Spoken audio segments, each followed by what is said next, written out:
Notification ద్వారా రావాలంటే bell icon ను క్లిక్ చేసి ఆల్ నోటిఫికేషన్ యాక్టివేట్ చేసినట్లయితే మేము చేయు వీడియోస్ త్వరగా మీకు నోటిఫికేషన్ ద్వారా అంతాయని తెలియజేస్తూ ఈ రోజు సంఖ్యామానం అనే కాన్సెప్ట్ లో చాలా ముఖ్యమైన కాన్సెప్ట్ గురించి తెలియజేస్తున్నామండి.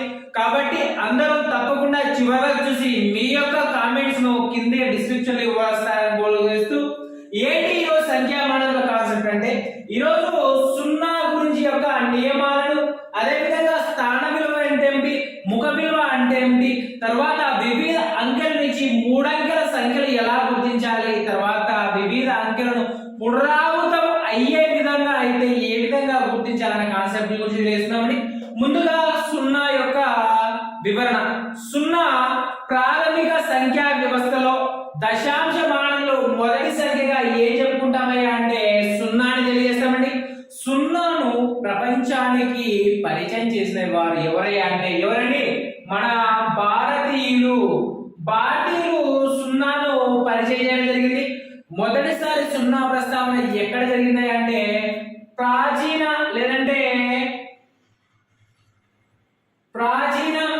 భారత గణిత గ్రంథాలు ఏంటండి? ప్రాచీన గణిత గ్రంథాల్లో మొదటిసారి సున్నా ప్రస్తావన జరిగినప్పుడైతే సున్నా యొక్క ప్రాముఖ్యతను, విశిష్టతను తెలియజేసే వ్యక్తిగా ఎవరికి చెప్పుకుంటామయ్యా అంటే మనము ఆర్యభట్ట గారిని చెప్పుకుంటామండి. ఏం చేశాడయ్యా ఇలా భట్ట లేదా ఆర్యభట్ట ఏం చేశాడయ్యా అంటే సంఖ్యలు లేదా సంజ్ఞలు ఏంటంటే మనం వాడే సంజ్ఞా స్థాన విశిష్టత ఏంటంటే సంజ్ఞా స్థానద విశిష్టతను తెలియజేస్తూ సున్నాను ఏ స్థానంలో ఉంచితే దాని విలువ ఏ విధంగా ఉంటుంది అన్న విషయాలను వివరించిన వ్యక్తి ఎవరైనా అంటే ఆర్యభట్ట అని గుర్తుపెట్టుకోవాలి. తర్వాత సున్నా నియమాలు ఏంటంటే సున్నా యొక్క నియమాలను వివరించిన వ్యక్తి ఎవరండి? వరాహవీర. ఎవరండి? సున్నా యొక్క నియమాలు మనకు తెలియజేసే వ్యక్తి ఎవరైనా అంటే మహావీర. ఏంటి? మహావీర. నూతన టెక్స్ట్ బుక్ లో మహావీర ఇవ్వగలిగింది. ప్రాచీన లేదంటే ఓల్డ్ టెక్స్ట్ బుక్ లో ఎవరిచ్చారంటే భాస్కరుడు గురించి ఇవ్వడం జరిగింది. గుర్తుపెట్టుకోవాలి. సున్నా నియమాలు తెలిసిన వ్యక్తి తెలియజేసిన వారు ఎవరంటే మహావీరుడు. అదే విధంగా ప్రాత పుస్తకాలు ఏమున్నాయంటే భాస్కరుడు ఉంది. కాబట్టి మనకు ఆన్సర్ ఏమవుతుందంటే నూతన టెక్స్ట్ బుక్ ప్రకారం కాబట్టి మనకు మహావీరుడు అనే వ్యక్తి సున్నా యొక్క నియమాలు తెలియజేయడం జరిగింది. అవి ఏంటయ్యా అంటే ఒకసారి చూడండి. సున్నాను వేరే సంఖ్యతో కూడినట్లయితే అదే సంఖ్య వస్తుంది. అదే విధంగా వేరే సంఖ్య నుంచి సున్నాను తీసేసిన అదే సంఖ్య వస్తుంది. అదే విధంగా వేరే సంఖ్యను సున్నాతో గుణిస్తే సున్నా వస్తుంది.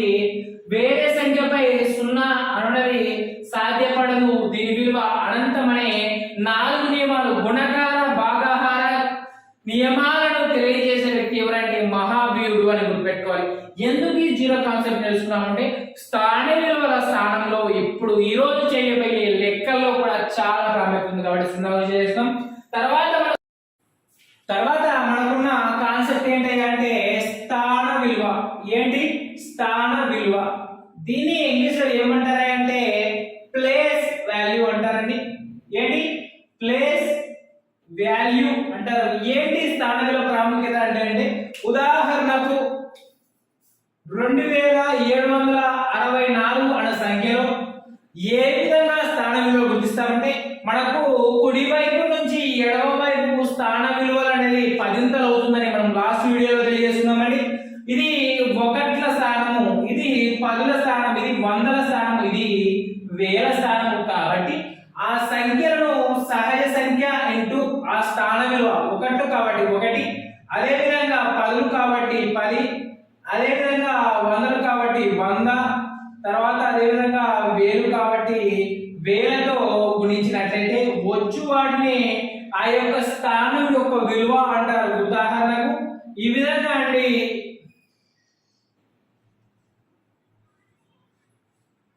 ఈ విధంగా ఉంటుంది స్థాన విలువ అని.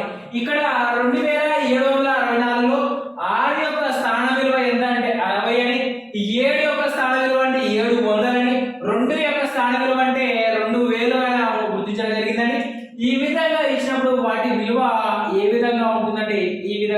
స్థాన విలువ అని గుర్తుపెట్టుకోవాలి. స్థాన విలువలపై యొక్క కాన్సెప్ట్ తర్వాత మనకు ఇంకో విలువ ఉంటుంది. అది ఏంటంటే ముఖ విలువ లేదంటే ఫేస్ వాల్యూ అండి. ఏంటి ఆ ముఖ విలువ, ఏది ఆ ఫేస్ వాల్యూ యొక్క ప్రశ్నలు లేదంటే క్వశ్చన్ అడగడానికి ఏ విధంగా అవకాశం ఉంది అనడానికి ఇంకోటి ఏమంటారంటే ముఖ విలువ లేదంటే సహజ విలువ. ఏంటండి సహజ విలువ? దీన్ని ఇంగ్లీష్ లో ఏమంటారంటే ఫేస్ వాల్యూ అంటారు. అంటే ఫేస్ వాల్యూ అంటారు. ఏంటి ముఖ విలువ స్థాన విలువ అంటే ఒక సంఖ్య యొక్క యథార్థ విలువనే ముఖ విలువ లేదంటే ఫేస్ వాల్యూ అంటారు. ఏంటండి యథార్థ విలువ. యథార్థ విలువను ఏమంటారయ్యా అంటే ఆ సంఖ్య యొక్క ముఖ విలువ లేదా సహజ విలువ లేదా ఫేస్ వాల్యూ అంటారు. ఉదాహరణకు 476లో 4 యొక్క ముఖ విలువ ఎంత అంటే 4 యొక్క విలువ 4, 7 యొక్క ముఖ విలువ 7, 6 యొక్క ముఖ విలువ 6. ఈ విధంగా ఏ సంఖ్య యొక్క యథార్థ విలువ ఆ సంఖ్య యొక్క ముఖ విలువగా ఉంటుంది అని ఉదాహరణగా చెప్పుకోవచ్చండి. అయితే ఎందుకు ఈ స్థాన విలువలు, ఎందుకు ఈ ముఖ విలువలు అంటున్నామంటే వీటిపైన ప్రశ్న ఏ విధంగా అడగవచ్చు అన్న అంశాన్ని ఇప్పుడు గమనిద్దామండి. లాస్ట్ టైం 2014 టెట్ టైంలో అడిగిన ప్రశ్న, 2014 డిఎస్ లో అడిగిన ప్రశ్నకు ఉదాహరణ అండి. ఒక సంఖ్య యొక్క ఏంటంటే ఒక సంఖ్య 4, 7, 6, 24, 2 యొక్క సంఖ్యలో గల 2 యొక్క అంకె యొక్క స్థాన ముఖ విలువల వ్యత్యాసం ఎంత?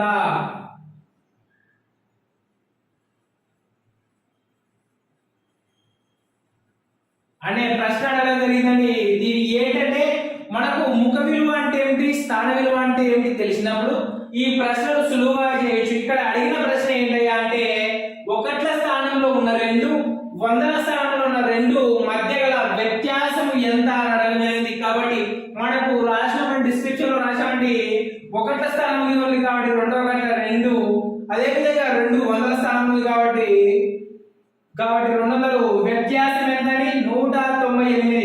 కాబట్టి మనకు ఆన్సర్ ఏమవుతుంది 198 అవుతుంది. అదే విధంగా మనకు ఇంకా ఏంటి ఈ ప్రశ్నలు అడగడానికి అవకాశం ఉన్నాయి అంటే నెక్స్ట్ కాన్సెప్ట్ చాలా ఇంపార్టెంట్. స్థాన విలువలు చూసాం కదా, వీటి అనుగుణంగా మనకు అడగటానికి మరిన్ని క్లిష్టతరమైన ప్రశ్నలు ఏ విధంగా అడుగుతాడంటే ఇక్కడ చూడండి 4, 6, 7, 8, 2 తర్వాత 0, 4 అనే సంఖ్య నందు ఏంటంటే సంఖ్య నందు ముఖ విలువ మరియు స్థాన విలువలు ఏంటంటే స్థాన విలువలు సమానంగా ఏంటంటే సమానంగా గల సంఖ్యల సంఖ్య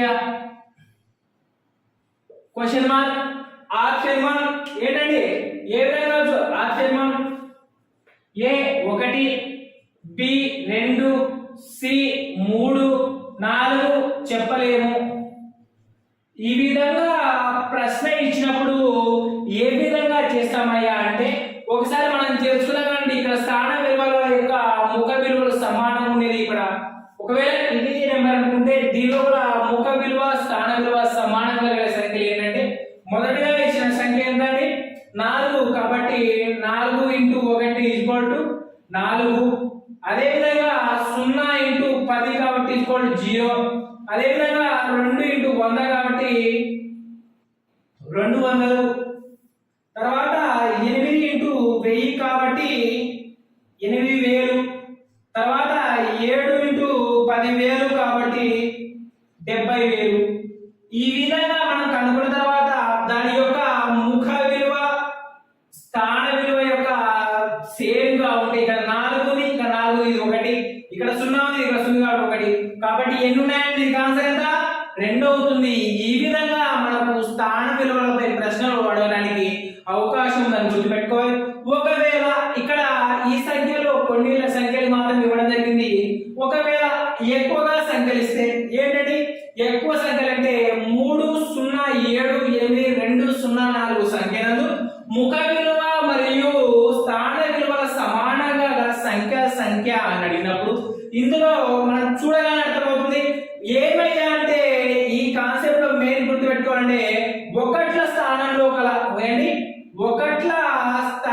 గల సంఖ్య విలువ సమానంగా ఉంటుంది. అదేవిధంగా 0 యొక్క స్థాన విలువ ముఖ విలువ కూడా సమానంగా ఉంటుందని గుర్తుపెట్టుకోవాలి. ఇది చూడగానే ఈజీగా అర్థమవుతుంది. ఒకట్ల స్థానంలో అంకె ఉంటే ఆ యొక్క అంకె విలువ ముఖ విలువ స్థాన విలువ సమానము. అదే విధంగా 0 ఏ స్థానంలో ఉన్నా సరే ఆ 0 యొక్క ముఖ స్థాన విలువలు సమానం. ఈ ప్రశ్నలో మనకు ముఖ విలువ స్థాన విలువ ఎన్ని సమానమయ్యా అంటే ఇక్కడ ఒక 0 ఉంది, ఇక్కడ ఒక 0 ఉంది, ఇక్కడ ఒక 0, ఒక 4 ఉంది. కాబట్టి ఈ సంఖ్యకు ఆన్సర్ ఏమవుతున్నాయా అంటే మనకు 3 అనే కరెక్ట్ అవుతుంది.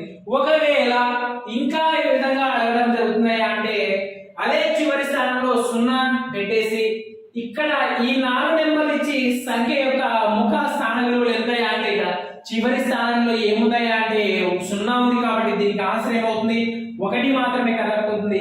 ఈ విధంగా స్థాన విలువలు ముఖ విలువల ఆధారంగా ప్రశ్నలు అడగడానికి ఛాన్స్ ఉందండి.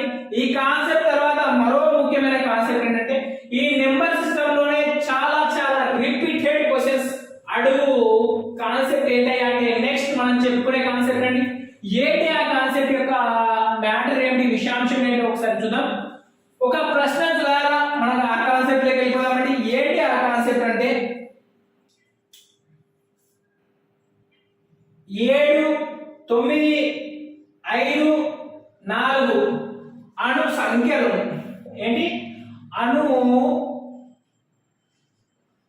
అంకెలను పునరావృతం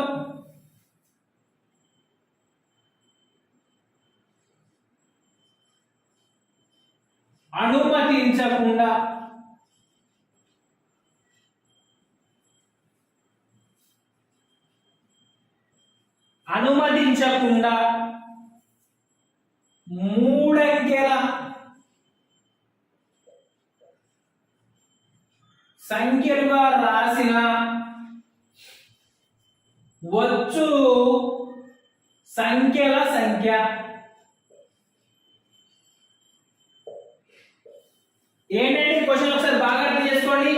7, 9, 5, 4 అను అంకెలను పునరావృతం అనుమతించకుండా ఏంటంటే రిపిటేషన్ కాకుండా 3 అంకెల సంఖ్యలుగా రాసిన ఆ సంఖ్యల సంఖ్య అడగదండి. ఈ కాన్సెప్ట్ ఒకసారి చూద్దామంటే ఏమి ఇచ్చాడు అంటే 7, 9, 5, 4 ఏమడిగాడు అంటే 3 అంకెల నెంబర్. ఉదాహరణకు 795 ఒక 3 అంకెల సంఖ్య, తర్వాత 549 ఒక 3 అంకెల సంఖ్య, 749 ఒక 3 అంకెల సంఖ్య.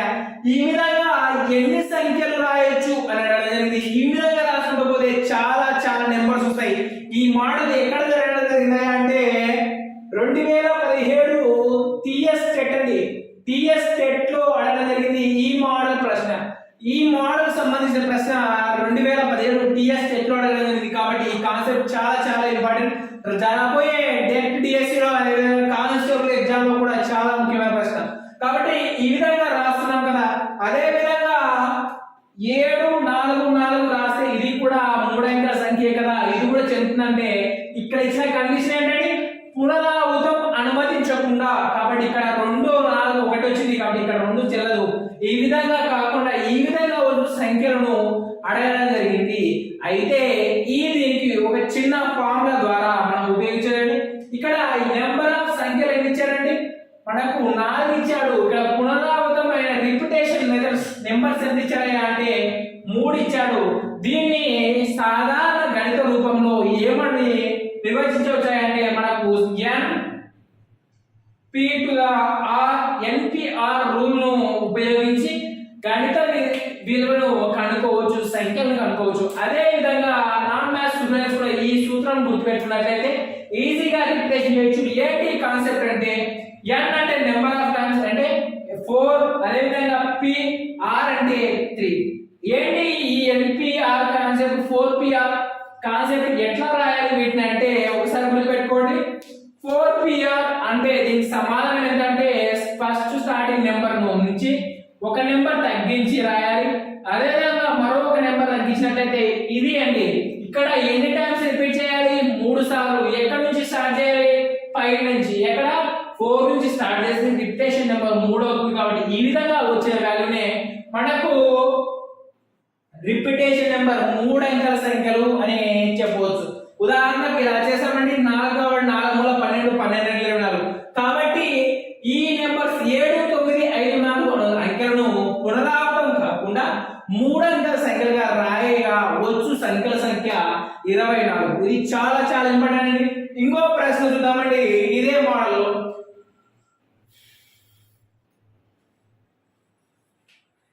ఈ విధంగా ఇచ్చాడండి. ఏమని ఇచ్చాడయ్యా అంటే 5, 6, 9, 7, 4 అను అంకెలను పునరావృతం కాకుండా 4 అంకెల సంఖ్యలుగా ఏంటంటే 4 అంకెల సంఖ్యలుగా రాయవచ్చు. ఆ సంఖ్యల సంఖ్య ఎంత అనేది ఇక్కడ మనకి ఇచ్చిన n యొక్క వాల్యూ ఎంత అండి? 1, 2, 3, 4, 5. n ఎంత? 5 సంఖ్యలు ఇవ్వడం జరిగింది. రిపిటేషన్ నెంబర్ ఎంత అంటే 4 అని గుర్తుపెట్టుకోవాలి. ఇప్పుడు ఈ విలువను ఈ సూత్రంలో ప్రతిష్ఠించినట్లయితే మనం ఎన్ని సార్లు రాయొచ్చో గుర్తుపెట్టుకోవచ్చు.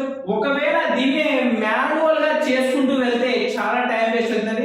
ఇది చాలా చాలా ఇంపార్టెంట్ మెగాస్టిక్ రూల్ చెప్పుకోవచ్చు. ఇక్కడ నెంబర్ ఆఫ్ టైమ్స్ ఎంతండి? 4 టైమ్స్. కాబట్టి 5 తర్వాత 4, 4 తర్వాత 3, 3 తర్వాత 2. ఇక్కడ నెంబర్ ఆఫ్ రూల్స్ ఎంతండి? 4 టైమ్స్. కాబట్టి ఇది సులువుగా చేసే మెథడ్. 5 4 20, 20 మూల 60 120. కాబట్టి ఎన్ని నెంబర్లు వస్తాయంటే 120 నెంబర్స్ వస్తాయని గుర్తుపెట్టుకోవాలి. ఒకవేళ ఇదే ఫార్ములాతో ఇదే విధంగా చేస్తున్నప్పుడు ఏమడగడం జరుగుతుంది అంటే ఇక్కడ ఒక నెంబర్ మిస్ చేసి ఒకవేళ 0 ఇచ్చినట్లయితే ఇక్కడ 4 సంఖ్యలు రాయిగా ఒకసారి గుర్తుపెట్టుకోవాలి. ఇదే ఫార్ములాను ఉపయోగించి చేయడం జరుగుతుందా అంటే కాదండి. ఒకవేళ ఇప్పుడు చెప్పినట్టుగా 4 అంకెల సంఖ్యలు అంటే రాసాం 600, 970. ఇది 4 అంకెల సంఖ్య కరెక్టే. ఒకవేళ 6, 9, 7 ఇది కూడా 4 అంకెల సంఖ్యనా అంటే కాదండి. ఇది 3 అంకెల సంఖ్య. కాబట్టి ఇలా 0 వచ్చినప్పుడు దీని యొక్క విలువ పునరావృతం కాకుండా సంఖ్యల యొక్క విలువ తగ్గిపోతుంది. ఎందుకు అంటే 0ను మొదటి స్థానంలో పెట్టి రాసినప్పుడు వాటి విలువ తగ్గిపోవడం ద్వారా అది 3 అంకెల సంఖ్యగా మారుతుంది. కాబట్టి ఇలా ఉన్నప్పుడు ఆ ప్రశ్నకు చేయవలసిన విధానం వేరే విధంగా ఉంటుంది. అది ఏంటయ్యా అంటే ఒకసారి చూడండి. దీన్ని ఏ విధంగా రాస్తారంటే NPR తో రాస్తూ దీని యొక్క వ్యత్యాసాన్ని ఏ విధంగా కనుక్కుంటామయ్యా అంటే ఒకసారి చూడండి. మనం లాస్ట్ టైం ఫార్ములా రాసాం కదా. ఏం రాసాం? n తర్వాత p to the power of ఏంటండి? p to the power of 5 numbers కాబట్టి 5 తర్వాత రిపిటేషన్ నెంబర్ 4 కాబట్టి ఈ విధంగా రాసాం. దీన్ని ఏ విధంగా రాసాం? 5 × 4 × 3 × 2 రాసాం. కాబట్టి దీనికి మైనస్ గా ఏం చేయాలి అంటే ఒకసారి 5 - 1 p r - 1 చేస్తే వచ్చిన విలువను వచ్చే సంఖ్య నుంచి తీసివేయాలి. ఇక్కడ గమనించాలండి. 5 - 4 అంటే 4 power e to the power of 3. కాబట్టి 4 నుంచి రాయాలి. 4 3 2. కాబట్టి ఈ విధంగా వచ్చిన విలువను రాసినట్లయితే మనకు సరైన సమాధానం వస్తుంది.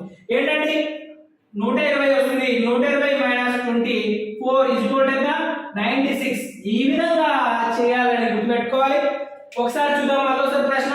5 6 9 7 0 అంకెలను పునరావృతం అనుమతించకుండా గుర్తుపెట్టుకోండి. పునరావృతం అనుమతించకుండా 4 సంఖ్యలుగా రాయవచ్చు. అయినా ఆ సంఖ్యల సంఖ్య ఎంత అని అడిగినప్పుడు చేయు విధానం p to the power of n gram 4 గాను minus p to the power of 5 - 1 మరియు r - 1 తో సూచించితే మనకు సులువుగా సమాధానం వస్తుంది. అయితే బాగానే ఉంది సార్, మీరైతే చెప్పారు ఇక్కడ పునరావృతం కాకుండా అని చెప్పారు కదా. అయితే ఒకవేళ పునరావృతం అయితే అన్నప్పుడు ఒక సింపుల్ వే ఉంది.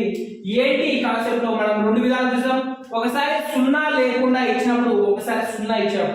అదే విధంగా పునరావృతం అనుమతించినట్లు ఏంటంటే పునరావృతం అనుమతిస్తే మోడల్ గమనించినట్లయితే ఏంటి మోడల్ యొక్క విశిష్టత అంటే ఒకసారి చూడండి. అంటే 5 సంఖ్యలను ఇచ్చి ఏంటని 5 అంకెల ద్వారా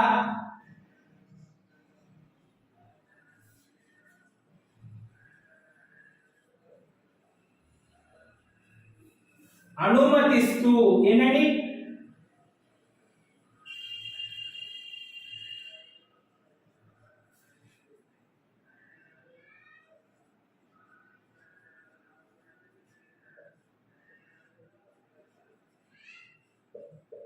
ఒకసారి ఇక్కడ చూసినట్లయితే ప్రశ్న చూస్తే అర్థమవుతుంది.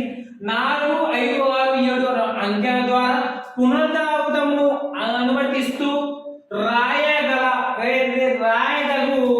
3 అంకెల లేదా 4 అంకెల ఏంటంటే 4 అంకెల సంఖ్య ఎంత అనే ప్రశ్న అడిగినప్పుడు మనకు ఇచ్చిన ఎంత అంటే నెంబర్స్ ఎంత 4, 5, 6, 7, 8 ఈ నెంబర్స్ ఇస్తూ పునరావృతాన్ని అనుమతిస్తూ అదే విధంగా ఈ నెంబర్లు ఉపయోగించి రాయగల సంఖ్యల యొక్క సంఖ్య అడగలిగింది.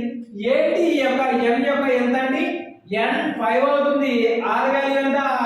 4 అవుతుంది. దీని యొక్క ఫార్ములా ఏంటంటే ఏంటి ఇక్కడ అనుమతిస్తూ ఏంటి పునరావృతమును అనుమతిస్తూ అన్నప్పుడు మాత్రమే ఈ ఫార్ములా ఉపయోగపడుతుంది. ఏంటి ఫార్ములా అంటే n to the power of r అను సూత్రంను ఉపయోగించి దీని యొక్క సాల్వేషన్ కనుక్కుంటామండి.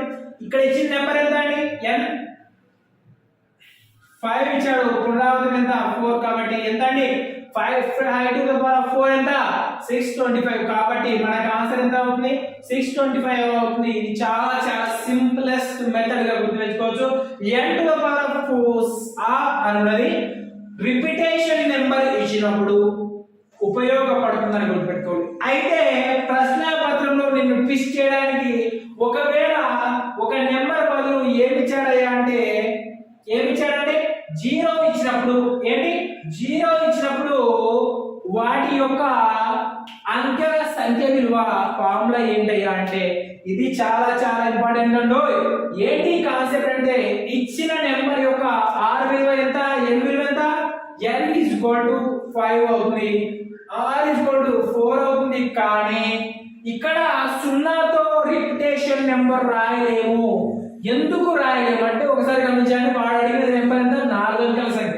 1, 5, 6, 6 రాస్తాం. ఇది 4 అంకెల అవుతుంది. అదే విధంగా 0, 3, 6, 6 రాస్తే ఇది 4 అంకెల సంఖ్య అవుతుందా? కాదు. అదే విధంగా 2 0, 2, 6 రాస్తే ఇది 4 అంకెల సంఖ్య అవుతుందా? కాదు. కాబట్టి 0తో ప్రారంభమయ్యే సంఖ్యలన్నీ 4 అంకెల సంఖ్యలు కావు. కాబట్టి సంఖ్యల యొక్క విలువ తగ్గుతుంది. కాబట్టి దీనికి ఫార్ములా ఏంటి? లాస్ట్ టైం చేసిన ఫార్ములా ఆధారంగానే లాస్ట్ ప్రాబ్లమ్స్ చేసిన ఫార్ములాస్ ఆధారంగానే వివరించడం జరుగుతుంది.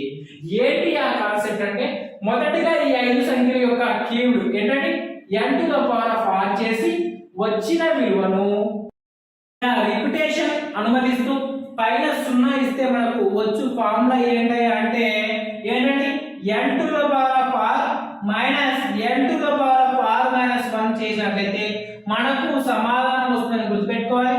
ఏంటి రిపిటేషన్ యొక్క ఆన్సర్ ఏంటి అంటే n to the power of r అంటే 5 to the power of 4 minus 5 to the power of 4 minus 1. 5 to the power of 4 అంటే ఎంత అండి? 625 అండి. అదే విధంగా 5 to the power of 4 minus 1 అంటే 5 to the power of 3. 5 to the power of 3 అంటే 125. కాబట్టి మనకు ఆన్సర్ ఎంత అవుతుంది? 500 నెంబర్స్ అవుతుంది. This is the correct answer. This is way of the this is salvation of the problem అండి. ఒకసారి మరోసారి చూద్దాం. 6 5 4 5 6 7 0 అనే అంకెల ద్వారా పునరావృతాన్ని అనుమతిస్తూ రాయలకు 4 అంకెల సంఖ్యలు అని అడిగినప్పుడు ఇక్కడ 0 ఉంటుంది గమనించాలి. ఆ విధంగా వచ్చినప్పుడు దాని ఫార్ములా ఏంటి అంటే n to the power of 6 r minus n to the power r minus 1 గా చేసినట్లయితే వస్తుంది అని గుర్తుపెట్టుకోవాలి. This is the main condition సంఖ్యా వ్యవస్థ యొక్క పునరావృతానికి చాలా చాలా చాలా ముఖ్యమైనది. ఇది ఒకసారి ఈ ఫార్ములా చూద్దామండి. ఏంటి కాన్సెప్ట్ యొక్క ఫార్ములాస్ అంటే ఏంటి, ఈ కాన్సెప్ట్ యొక్క ఫార్ములాస్ ఒక రాసిద్దాం. n సంఖ్యలు ఇచ్చినప్పుడు ఏంటి, n అంకెలు ఇచ్చినప్పుడు ఆరు అంకెల సంఖ్యలు ఎన్ని అన్న ప్రశ్నకు ఏ విధంగా సమాధానం వస్తుందంటే ఒకసారి చూద్దాం. పునరావృతం ఏంటి, పునరావృతం కానీ పునరావృతం అయ్యే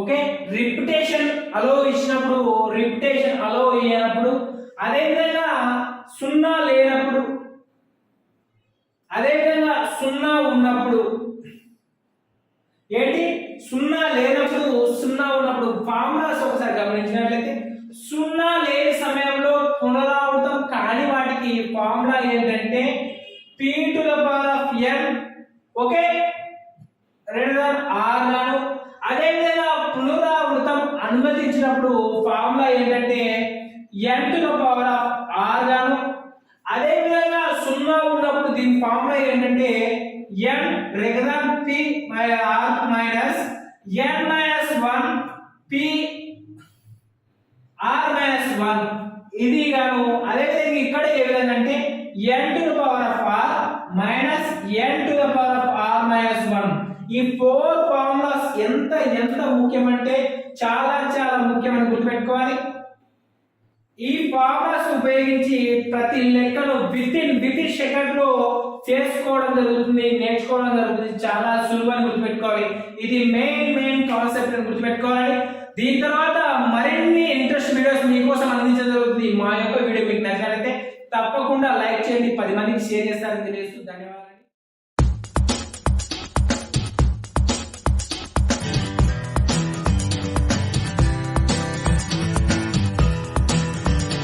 మా యూట్యూబ్ ఛానల్ మీరు మొదటిసారి చూస్తున్నారా అయితే తప్పకుండా సబ్స్క్రైబ్ చేయండి. అదే విధంగా మీరు సంఖ్యా వ్యవస్థకు సంబంధించిన మా పూర్వ వీడియోలు చూడాలన్నారా, డిస్క్రిప్షన్ లో లింక్ రూపంలో ఉంటాయి, తప్పకుండా ఓపెన్ చేయండి.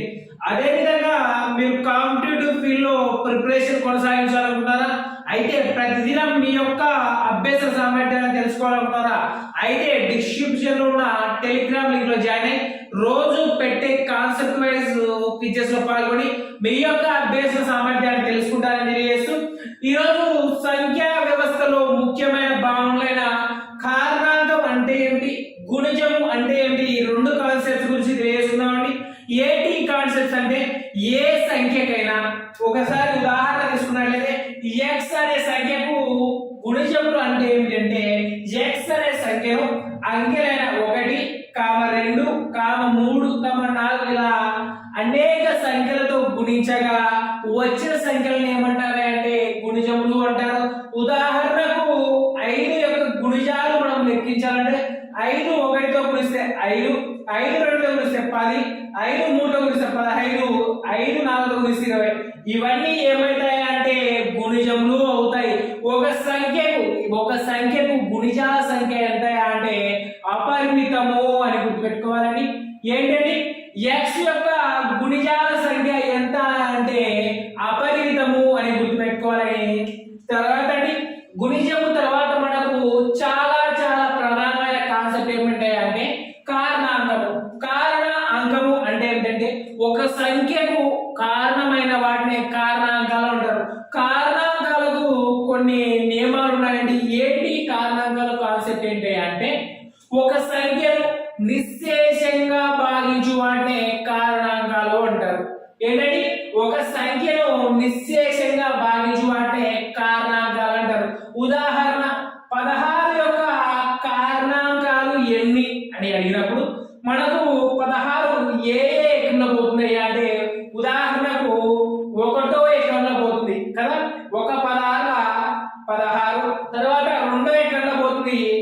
2 8 16, తర్వాత 4వ ఎక్కడలో పోతుంది 4 16.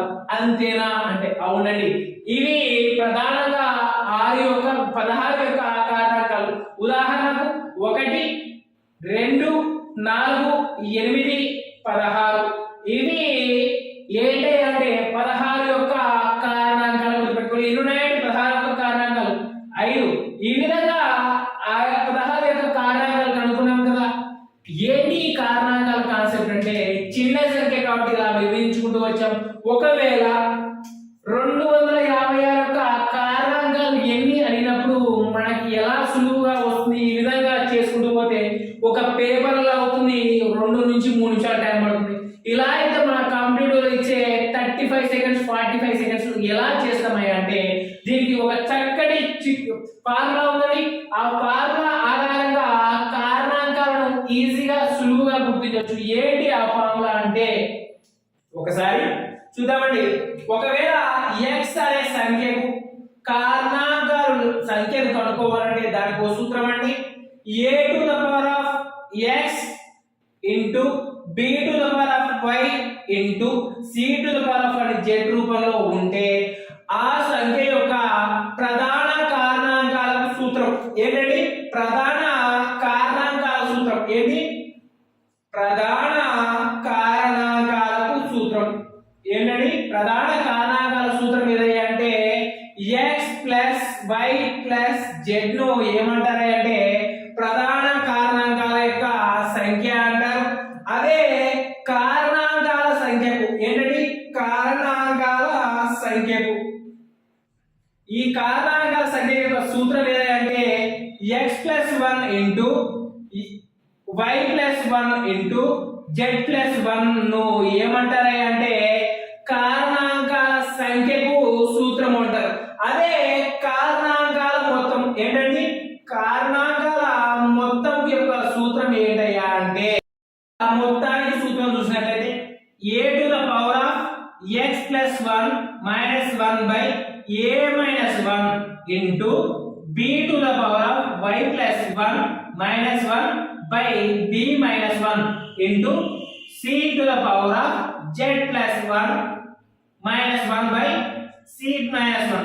దీన్ని కారణాంకాల మొత్తానికి సూత్రం అంటారు. ఈ మూడు సూత్రాలు very very very very important. ఎందుకు వెరీ వెరీ అంటారు అంటే ఏ కాంపిటేటివ్ ఎగ్జామ్ అయినా సరే, constable and SI and DSA any competitive arithmetic topic లో ఈ ప్రశ్న లేకుండా క్వశ్చన్ పేపర్ ఉండదు. నంబర్ సెకండ్ కదా, తప్పకోసారి వెరిఫై చేయండి.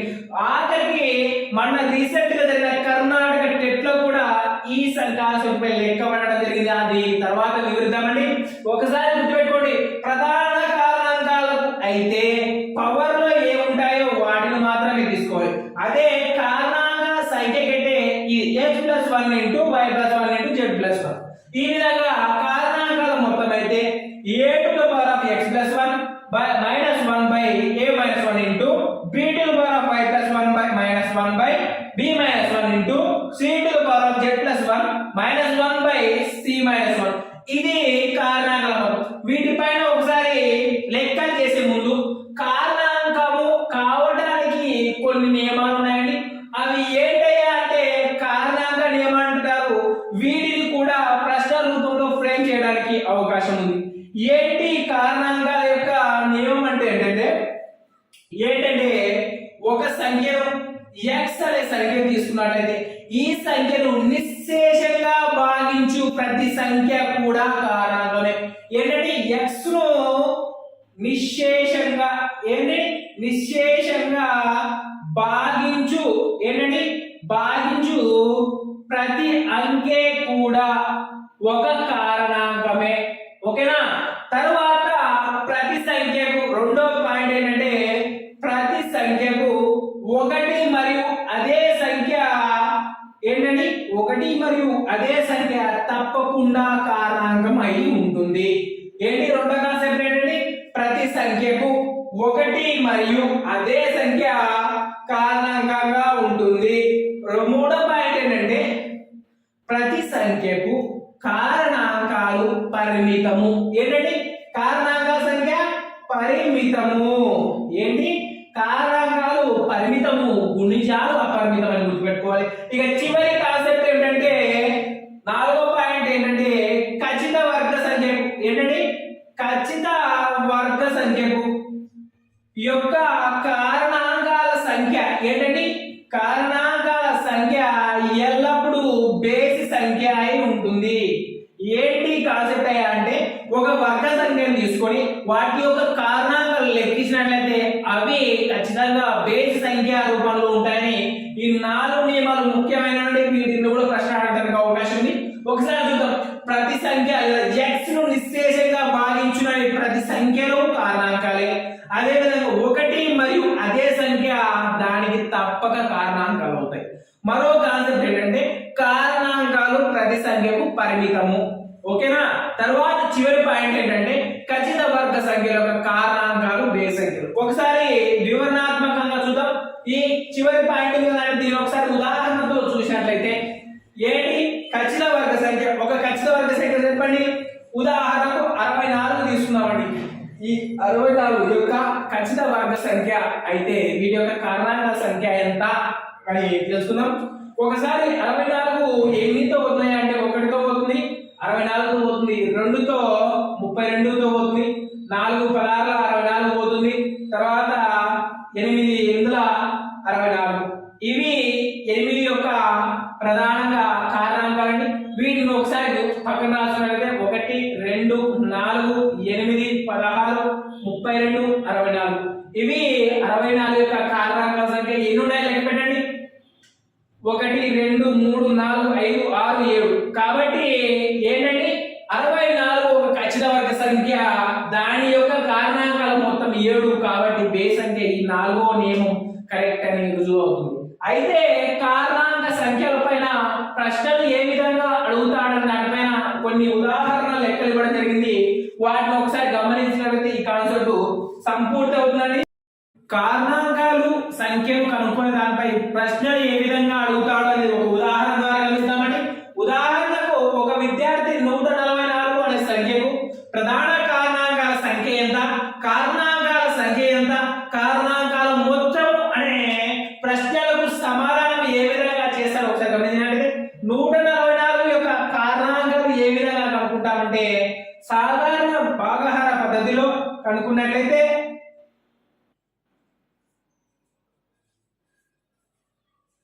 ఈ విధంగా కనుక్కున్న తర్వాత వీటిని ఏ విధంగా రాస్తున్నాం అండి 2 to the power of 4 t to the power of square గా రాసినట్లయితే ఇవి కారణాంక గుణిజ రూపంలో ఉన్నప్పుడు కారణాంకాల సంఖ్య ఏ విధంగా కనుక్కుంటామండి. మన సూత్రం ఉంది.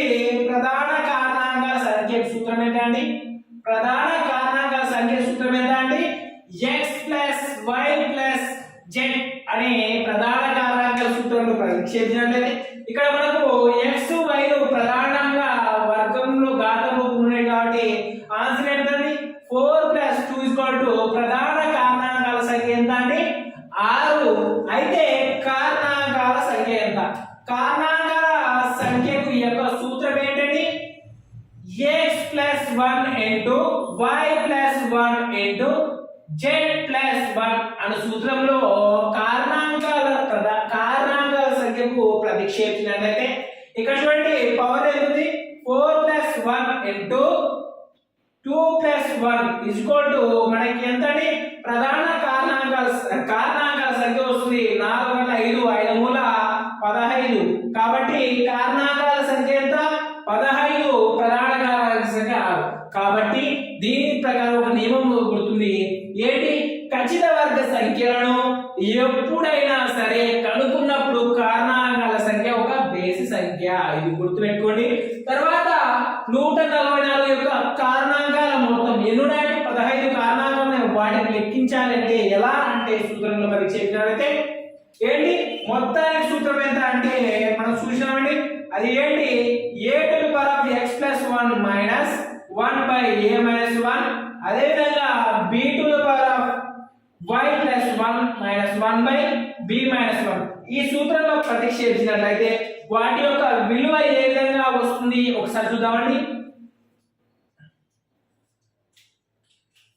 a అంటే ఎంత ఉంది? భూమిలో ఏది ఉంటే అది a కాబట్టి 2 to the power of x అంటే ఎంత? 4 + 1 అంటే 5 మైనస్ 1 బై 2 మైనస్ 1 ఇంటూ తర్వాత b అంటే ఎంత 3 కాబట్టి 3 టు ద పవర్ పవర్ లేదు స్క్వేర్ కాబట్టి ప్లస్ 1 3 మైనస్ 1 బై 3 మైనస్ 1 దీని యొక్క సింప్లిఫికేషన్ చేసినట్లయితే 2 టు ద పవర్ 5 అంటే 32 మైనస్ ఎంత 1 కాబట్టి 31 బై 1 అదే విధంగా 3 టు ద పవర్ 27 మైనస్ 1 ఎంత 26 బై 3 మైనస్ 1 అంటే 2 కాబట్టి 30 కాబట్టి మనకు ఆన్సర్ ఏమొస్తుందయా అంటే 31 ఇంటూ 13 కాబట్టి ఎంత 403 అనే సమాధానం వస్తుంది కాబట్టి కారణాంకాల మొత్తం ఎంత అంటే 403 అని మనకు సమాధానం వస్తుంది.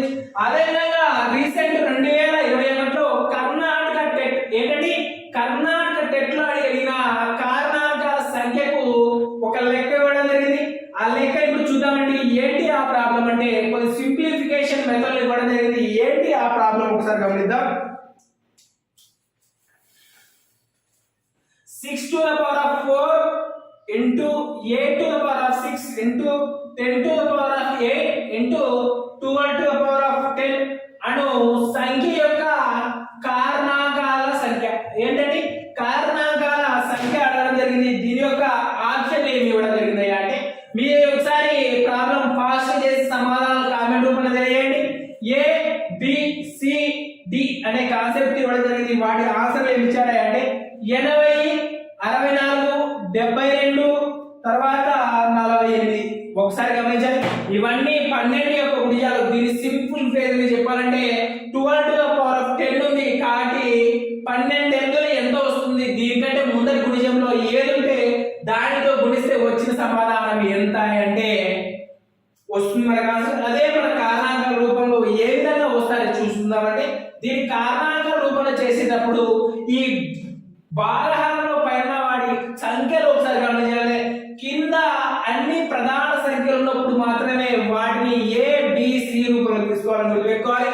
ఈ సంఖ్య ప్రకారం వీటిని మార్చినట్లయితే 6 యొక్క గుణిజాలు ఎంత అండి 2 into 3 6 యొక్క గుణిజాలు కాబట్టి దీన్ని బి రూపంలో. అదే విధంగా 8 యొక్క గుణిజాలు 2 క్యూబ్ కాబట్టి 2 తోడు. అదే విధంగా 10 యొక్క గుణిజాలు ఏంటంటే 2 into 5 కాబట్టి 2 to the power of 8 5 to the power of 8. 12 యొక్క గుణిజాలు 2 into 2 into 3 కాబట్టి వాటిని కూడా ఇలా రాసుకున్నట్లయితే మనకు సమాధానం ఈక్వల్. దీని యొక్క సీక్వెన్స్ గమనించినట్లయితే 2 to the power of ఎన్ని ఉన్నాయండి 4 6 10 10 12 22 22 plus 8 ఎందుకంటే 30 plus 20 50 ఏంటి 50. అదే విధంగా 3 యొక్క పవర్ ఉన్నాయి ఇక్కడ 3 4 ఉన్నాయి తర్వాత ఇక్కడ ఉన్నాయి 10 ఉంది కాబట్టి 3 to the power of 14. అదే విధంగా 5 యొక్క పవర్ లో 8. ఇవి మనకి ఇచ్చిన గుణిజాలు. వీటి ఆధారంగా మన కారణాంక సంఖ్య ప్రధాన కారణాంకాల సంఖ్య అనుకోవచ్చు. అదే విధంగా ఇక్కడ ఏమడిగాడు ప్రధాన కారణాంకాల సంఖ్య అడిగాడు. ఒకసారి చూడండి ఇక్కడ 50 ప్లస్ 14 ప్లస్ 8 ఈక్వల్ టు ఎంత అని అడిగాడు. 14 ప్లస్ 8 ఎంత అవుతుంది 22 ప్లస్ 50 72 కాబట్టి మనకు ప్రధాన కారణాంకాల సంఖ్య 72 అవుతుందని గుర్తుపెట్టుకోవాలి. అదే ఒకవేళ కారణాంకాల సంఖ్య అడిగితే వీటి యొక్క ఏం చేస్తాం మనం అంటే చెప్పండి. కారణాంకాల కింద 50 plus 1 51 into 14 plus 1 15 into 5 plus 8 plus 1 equal 9. దీన్ని చేస్తే మనకు కారణాంకాల సంఖ్య వస్తుందని గుర్తుపెట్టుకోవాలి. ఇది కర్ణాటక టెట్ లో అడగడం జరిగింది. అదే విధంగా లాస్ట్ ఇయర్ కానిస్టేబుల్ ఎగ్జామ్ లో అడిగిన ఒక ఉదాహరణ ఒకసారి గమనించినట్లయితే మనకు ఇంకా సులువుగా ఏ విధంగా ప్రశ్నలు అడగడానికి అవకాశం ఉంది అని గమనిద్దామండి. ఏమి ఇచ్చాడయ్యా అంటే క్వశ్చన్ ఒకసారి చూద్దామండి. 2400 యొక్క ఏంటంటే 2400 యొక్క ప్రధాన కారణాంకాలకు కారణాంకాల సంఖ్య మధ్య వ్యత్యాసము అడిగాడు. ఏంటంటే ప్రధాన కారణాంకాలు మైనస్ కారణాంకాలు మధ్య ఇసుకోండి వ్యత్యాసము అడిగాడు. కాబట్టి 2400 యొక్క కారణాంకాలు కనుకొని ప్రధాన కారణాంకాలు తీసినట్లయితే మనకు ఆన్సర్ వస్తుంది. 2400 ఏ విధంగా రాసుకుంటామంటే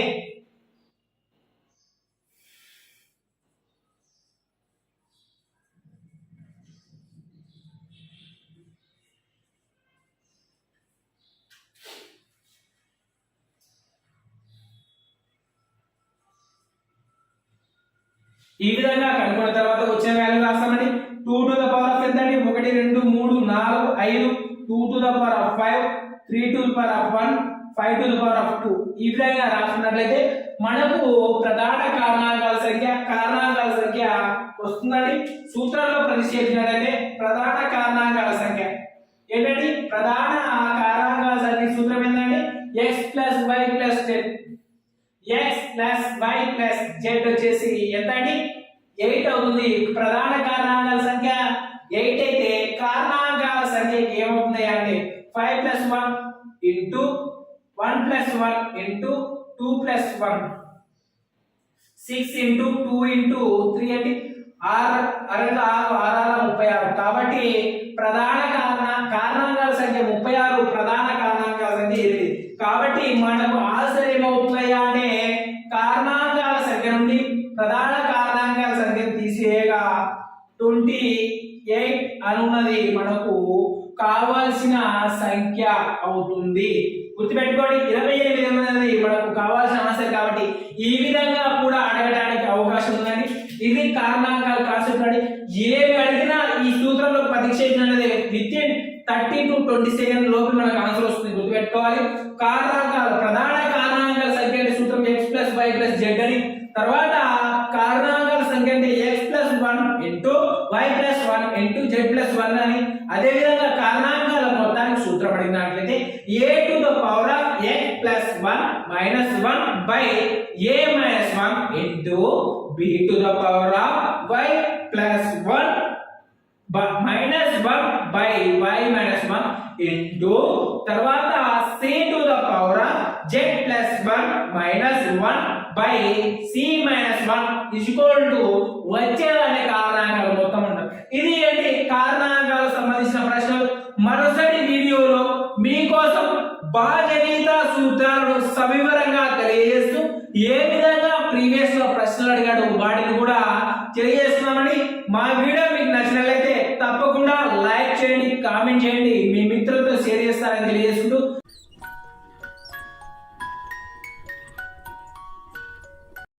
welcome to JVS education channel అండి. ముందుగా మా యూట్యూబ్ ఛానల్ కు 1K సబ్స్క్రైబర్స్ అయినందుకు అందరికీ ధన్యవాదాలండి. మీ యొక్క సపోర్ట్ తో మరిన్ని మంచి వీడియోస్, మరిన్ని మంచి కాన్సెప్ట్ తో మీ ముందుకు రావడం జరుగుతుంది. ఈ రోజు మనం సంఖ్యా వ్యవస్థలు సముద్రులు అన్న సబ్ టాపిక్ గురించి తెలియజేస్తున్నామండి.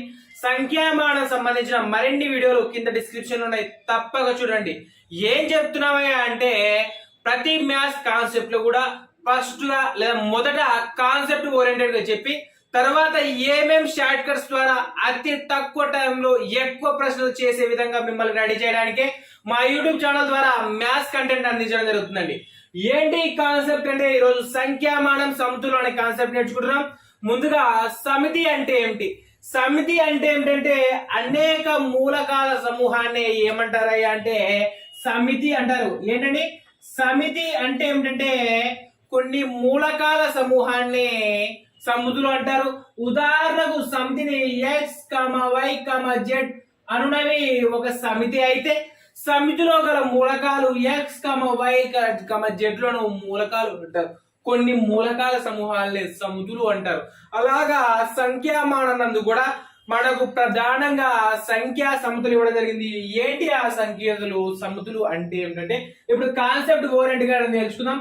మొదటగా సంఖ్యామానంలో ఏంటంటే సంఖ్యామానంలో గణనకు అంటే కూడిక, తీసివేత, అదే విధంగా నిత్య జీవితంలో ఉపయోగించే చిన్న చిన్న లెక్కల వంటి వాటిని ఉపయోగించడానికి తోడ్పడు నెంబర్స్ ఏమంటారు అంటే సహజ సంఖ్యా సమితి అంటారు. ఏంటండి సహజ సంఖ్యా సమితి అంటారు. దీన్నే న్యాచురల్ నెంబర్ సిస్టమ్ అంటారండి. న్యాచురల్ నెంబర్ సిస్టమ్ లో కూడా మూలకాలు ఏంటాయి అంటే 1 2 3 4 5 ఎక్సెట్రా. వీటిని అన్నిటి ఏమంటారా అంటే సహజ సంఖ్యలు అంటారు. ఇవి ఎన్ని ఉంటాయి అంటే అనంతము, అంటే లెక్కించలేనన్ని సంఖ్యలు గల వాటిని ఏమంటారా అంటే సహజ సంఖ్యా సమితులు అంటారు. 1 నుంచి అనంతం గల సంఖ్యలను సహజ సంఖ్యా సమితులు అంటారు. అయితే సహజ సంఖ్యా సమితులు అంటారు మాకు తెలుసు కదా సార్, ఎందుకు చెప్తున్నారు మీరు ఈ కాన్సెప్ట్ అంటున్నారా? అయితే చూడండి, సహజ సంఖ్యా సమితిని బేస్ చేసుకొని మనకు ప్రశ్న పత్రంలో ఏ విధంగా క్వశ్చన్ ఫ్రేమ్ చేసి అడుగుతాడు. ఒకసారి క్వశ్చన్ చూడండి. రాము అనే బాలుడు ఏంటండి, రాము అనే బాలుడు 5 నుంచి 18 నెంబర్లు ఏంటండి 5 నుంచి 18 వరకు గల సంఖ్యలను కూడి లేదంటే సంఖ్యల మొత్తం ఎంత అని అడిగినప్పుడు, లేదంటే 16 సంఖ్యల వరకు గల సంఖ్యల మొత్తము ఎంత అని అడిగినా, మొదటి 100 సహజ సంఖ్యల మొత్తము అడిగిన వంటి ప్రశ్నలు గత కానిస్టేబుల్ ఎస్ఐ డిఎస్సి వంటి ప్రశ్నల్లో లేదంటే ఎగ్జామ్లో అడగలేదు. వీటిని ఎలా నేర్చుకుంటాం? సహజ సంఖ్యా సమితికి కొన్ని సూత్రాలు ఉన్నాయి, ఆ సూత్రాల ఆధారంగా నేర్చుకుంటాం. ఏంటి ఆ సూత్రాలు అంటే ఏమిటంటే, ఎన్ సహజ సంఖ్యలు ఇచ్చినప్పుడు ఏంటండి ఫార్ములా ఏంటి, ఎన్ సహజ సంఖ్యలు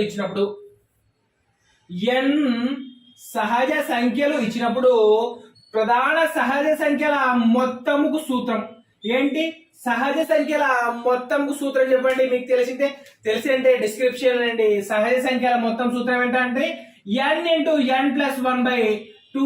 ఏమంటారా అంటే సహజ సంఖ్యల మొత్తానికి సూత్రం. మనకు తరచుగా అడిగే ప్రశ్న ఏంటంటే మొదటి 10 సహజ సంఖ్యల మొత్తం ఎంత అని అడుగుతాడండి మనకు. కాబట్టి దీనికి ఫార్ములా ప్రకారం ఒకసారి చేసి చూద్దాం. 10 అంటే n ఎంత అండి, n ఈక్వల్ ఎంత, మనకు n ఈక్వల్ 10 ఇచ్చాడు కాబట్టి 10+1 ఎంత 11/2. 11 into 2 5 5. కాబట్టి మొదటి 10 సహజ సంఖ్యల మొత్తం ఎంత 55. కాబట్టి ఇలా సింపుల్ గా నేర్చుకోవచ్చు. కాబట్టి ఇది అండి. అదే విధంగా n సహజ సంఖ్యలు ఇచ్చి వాటి యొక్క వర్గాల మొత్తానికి సూత్రం అడిగినప్పుడు ఏంటి, n సహజ సంఖ్యలు ఇచ్చి వాటి వర్గాల మొత్తం ఏంటి, వర్గాల మొత్తంకు సూత్రం ఏంటయ్యా అంటే n ఇంటూ ఏంటి, వర్గాల మొత్తం సూత్రం ఏంటి అంటే n into n+1 into 2n+1/6 అండి. ఇది n సహజ సంఖ్యలు ఇచ్చినప్పుడు వాటి వర్గాల మొత్తానికి సూత్రం. ఉదాహరణకు n = 5 అయినప్పుడు వాటి యొక్క వర్గాల మొత్తము ఎంత అని అడిగితే ఒకసారి చూద్దామండి. n 5 అయినప్పుడు ఏంటి, 5 into 6 into 5 to 10, 10+11, 11/6. 5 6 30, 30 into 11/6 cancel చేస్తే 5 = 55. అవును 55 వచ్చింది. ఇది కరెక్టా అంటే ఒకసారి చెక్ చేసుకుందామండి. n సహజ సంఖ్యల వర్గాల మొత్తం కాబట్టి 1 square 1, 2 square 4, 3 square 9, 4 square 16, 5 square 25. Total కూడండి 6 9 15 15 20 25. కాబట్టి ఎంత 55. This is the correct answer. This is way of the calculation of square, total number of squares. అంటే ఏంటంటే n సహజ సంఖ్యల n 5 ఇచ్చినప్పుడు సహజ సంఖ్యల వర్గాల మొత్తం సూత్రం ఏంటి, n into n+1 into 2n+1/6. ఇది n సహజ సంఖ్యల వర్గాల ఇచ్చినప్పుడు సూత్రం అండి. అదే విధంగా మనకు తరచుగా రిపీటెడ్ గా మోస్ట్ ఇంపార్టెంట్ ప్రశ్న ఏమిటంటే లాస్ట్ టైం కానిస్టేబుల్ ఎగ్జామ్ లో కూడా అడగడం జరిగింది. ఏంటి అంటే n సహజ సంఖ్యలు ఇచ్చినప్పుడు వర్గాల కాదు గణాల యొక్క మొత్తానికి సూత్రం ఏది అని గుర్తించండి అని ఇచ్చి మొదటి n ఇంటూ n+1/2, తర్వాత n into n+1 into 2n+1/6, అదే విధంగా n ఇంటూ n+1/2 4, అలా 4 ఫార్ములాలు ఇచ్చి ఫార్ములాను రికగ్నైజేషన్ చేయమని ఇవ్వడం జరిగింది. అయితే మొత్తం గణాల మొత్తానికి సూత్రం ఏంటండి మనకు తెలిసి ఒకసారి డిస్క్రిప్షన్ లో కామెంట్ చేయండి. ఏంటయ్యా అంటే గణాల మొత్తం సూత్రం వచ్చేసి n² ఇంటూ n+1² దీన్ని గణాల మొత్తానికి సూత్రము అంటారని గుర్తుపెట్టుకోవాలి. ఈ 3 ఫార్ములాస్ బేస్ చేసుకొని సహజ సంఖ్యా సమితిపై తరచుగా ప్రశ్నలు అడగడం జరుగుతుందని గుర్తుపెట్టుకోవాలి. మనకు సహజ సంఖ్య తర్వాత సంఖ్యా సమితి తరువాత మనకు పూర్ణాంక సమితి. ఏంటండి పూర్ణాంక సమితి అండి. ఏంటి పూర్ణాంక సంఖ్యా సమితి యొక్క గుర్తు ఏంటయ్యా అంటే ఓల్డ్ నెంబర్స్ అంటారు. ఓల్డ్ నెంబర్ యొక్క సంఖ్యా సమితి ఏ విధంగా ఉంటున్నాయి అంటే 0తో మొదలై 1 2 3 4 ఎక్సెట్రా ఇన్ఫినిటీ అను సంఖ్యా సమితిని ఏమంటారు అంటే పూర్ణాంకాల సంఖ్యా సమితి అంటారండి. పూర్ణాంకాల సంఖ్యా సమితిని ఏమంటారు అంటే 0 n తో కూడా సూచించడం జరుగుతుందని గుర్తుపెట్టుకోవాలి. ఏంటి పూర్ణాంక సమితి యొక్క ప్రత్యేకత అంటే ఈ సంఖ్యా సమితిని నూన్న బిందువైన 0తో ప్రారంభం అవుతుంది కాబట్టి దీన్ని పూర్ణాంక సమితి అంటారని గుర్తుపెట్టుకోవాలి. 0 కాబట్టి పూర్ణం గుర్తు కాబట్టి పూర్ణాంక సమితి అంటారు. పూర్ణాంక సంఖ్యా సమితి తర్వాత మనకు చాలా చాలా ముఖ్యమైన సమితి ఏంటి అంటే పూర్ణ సంఖ్యా సమితి. ఏంటండి పూర్ణ సంఖ్యా సమితి? ఏంటి ఈ పూర్ణ సంఖ్యా సమితి అంటే ఏమిటంటే పూర్ణ సంఖ్యా సమితి యొక్క ఏమేమి కాన్సెప్ట్స్ అంటే రుణ సంఖ్యలు ప్లస్ 0 ప్లస్ సహజ సంఖ్యలు, ఇలా ఈ మూడు మొత్తాన్ని కలిపి ఏమంటారే అంటే పూర్ణాంక సంఖ్యా సమితి లేదా పూర్ణ సంఖ్యా సమితి అంటారండి. ఇది ఎంత ఇంపార్టెంట్ అంటే లాస్ట్ టైం ఒకసారి మీరు కానిస్టేబుల్ పేపర్ వెరిఫై చేసిన, ఎస్ఐ పేపర్ వెరిఫై చేసిన ఒక ప్రశ్న 99.99% రావడం జరిగింది. కాబట్టి కాన్సెప్ట్ చాలా సులువు. ఇది ఎక్కడ ఇవ్వడం జరిగింది అంటే 7th క్లాస్ టెక్స్ట్ బుక్ లో 23వ పేజీలో దీని యొక్క ఇంపార్టెన్స్ ఆధారంగా ప్రశ్నలు ఇవ్వడం జరిగింది. ఈ కాన్సెప్ట్ ఒకసారి మరోసారి క్లియర్ కట్ గా గమనిద్దామండి. పూర్ణ సంఖ్యా సమితులను ఏమంటారు అంటే జెడ్ అనే సింబల్ తో సూచించడం జరుగుతుంది. పూర్ణ సంఖ్యా సమితి యొక్క ప్రత్యేక ధర్మాలు ఉన్నాయి. వాటిలో ఏమని అడిగడం జరుగుతుంది, ఏ విధంగా ప్రశ్నలు వెరిఫై చేయడం జరుగుతున్నాయి అంటే ఒకసారి చూద్దామండి.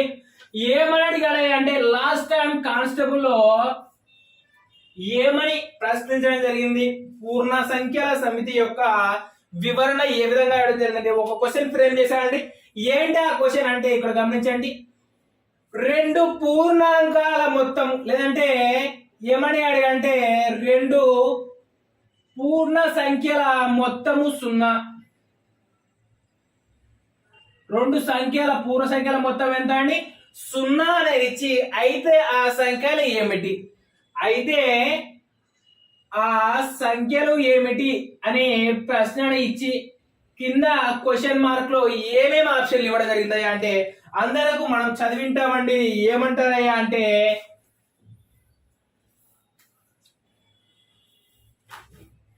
ఏమని ఇవ్వడం జరిగిందయ్యా అంటే వీటికి ఆప్షన్ 1 కింద ఏమి ఇచ్చాడంటే సహజ సంఖ్యలు, తర్వాత కవల ప్రధాన సంఖ్యలు, తర్వాత ప్రధాన సంఖ్యలు. 4వ ఆప్షన్ కింద ఏమి ఇవ్వడం జరిగిందంటే పరస్పర ఏంటి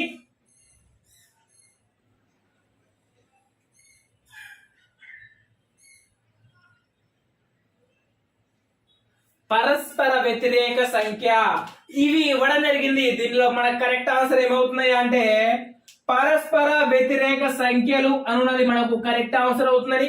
ఒకసారి చూడండి, 2 పూర్ణ సంఖ్యలు మొత్తం 0 అయినా ఆ సంఖ్యలు ఏమి అని ప్రశ్న అడగదు లాస్ట్ టైం కాన్స్టిట్యూటివ్ ఎగ్జామ్ లో. దీనికి ఆన్సర్ ఏమిటాయి అంటే పరస్పర వ్యతిరేక సంఖ్యలు. ఏంటి పరస్పర వ్యతిరేక సంఖ్యలు అంటే ఉదాహరణకు ఏ విధంగా గమనిద్దామంటే మనకు ఈ 4 అనే సహజ సంఖ్యను తీసుకున్నాం. దీనికి పరస్పర వ్యతిరేక సంఖ్య అంటే రుణ గుర్తుతో గల 4 టోటల్ ఎంత అంటే ఏంటండి +4 -4 = 0. వీటిని ఏమంటారు అంటే పరస్పర వ్యతిరేక సంఖ్యలు అంటారు. పరస్పర వ్యతిరేక సంఖ్యలు కలిగిన సమితి ఏది అంటే పూర్ణ సంఖ్యా సమితి అంటారు. దీన్ని జెడ్ అనే గుర్తుతో సూచించడం జరుగుతుంది.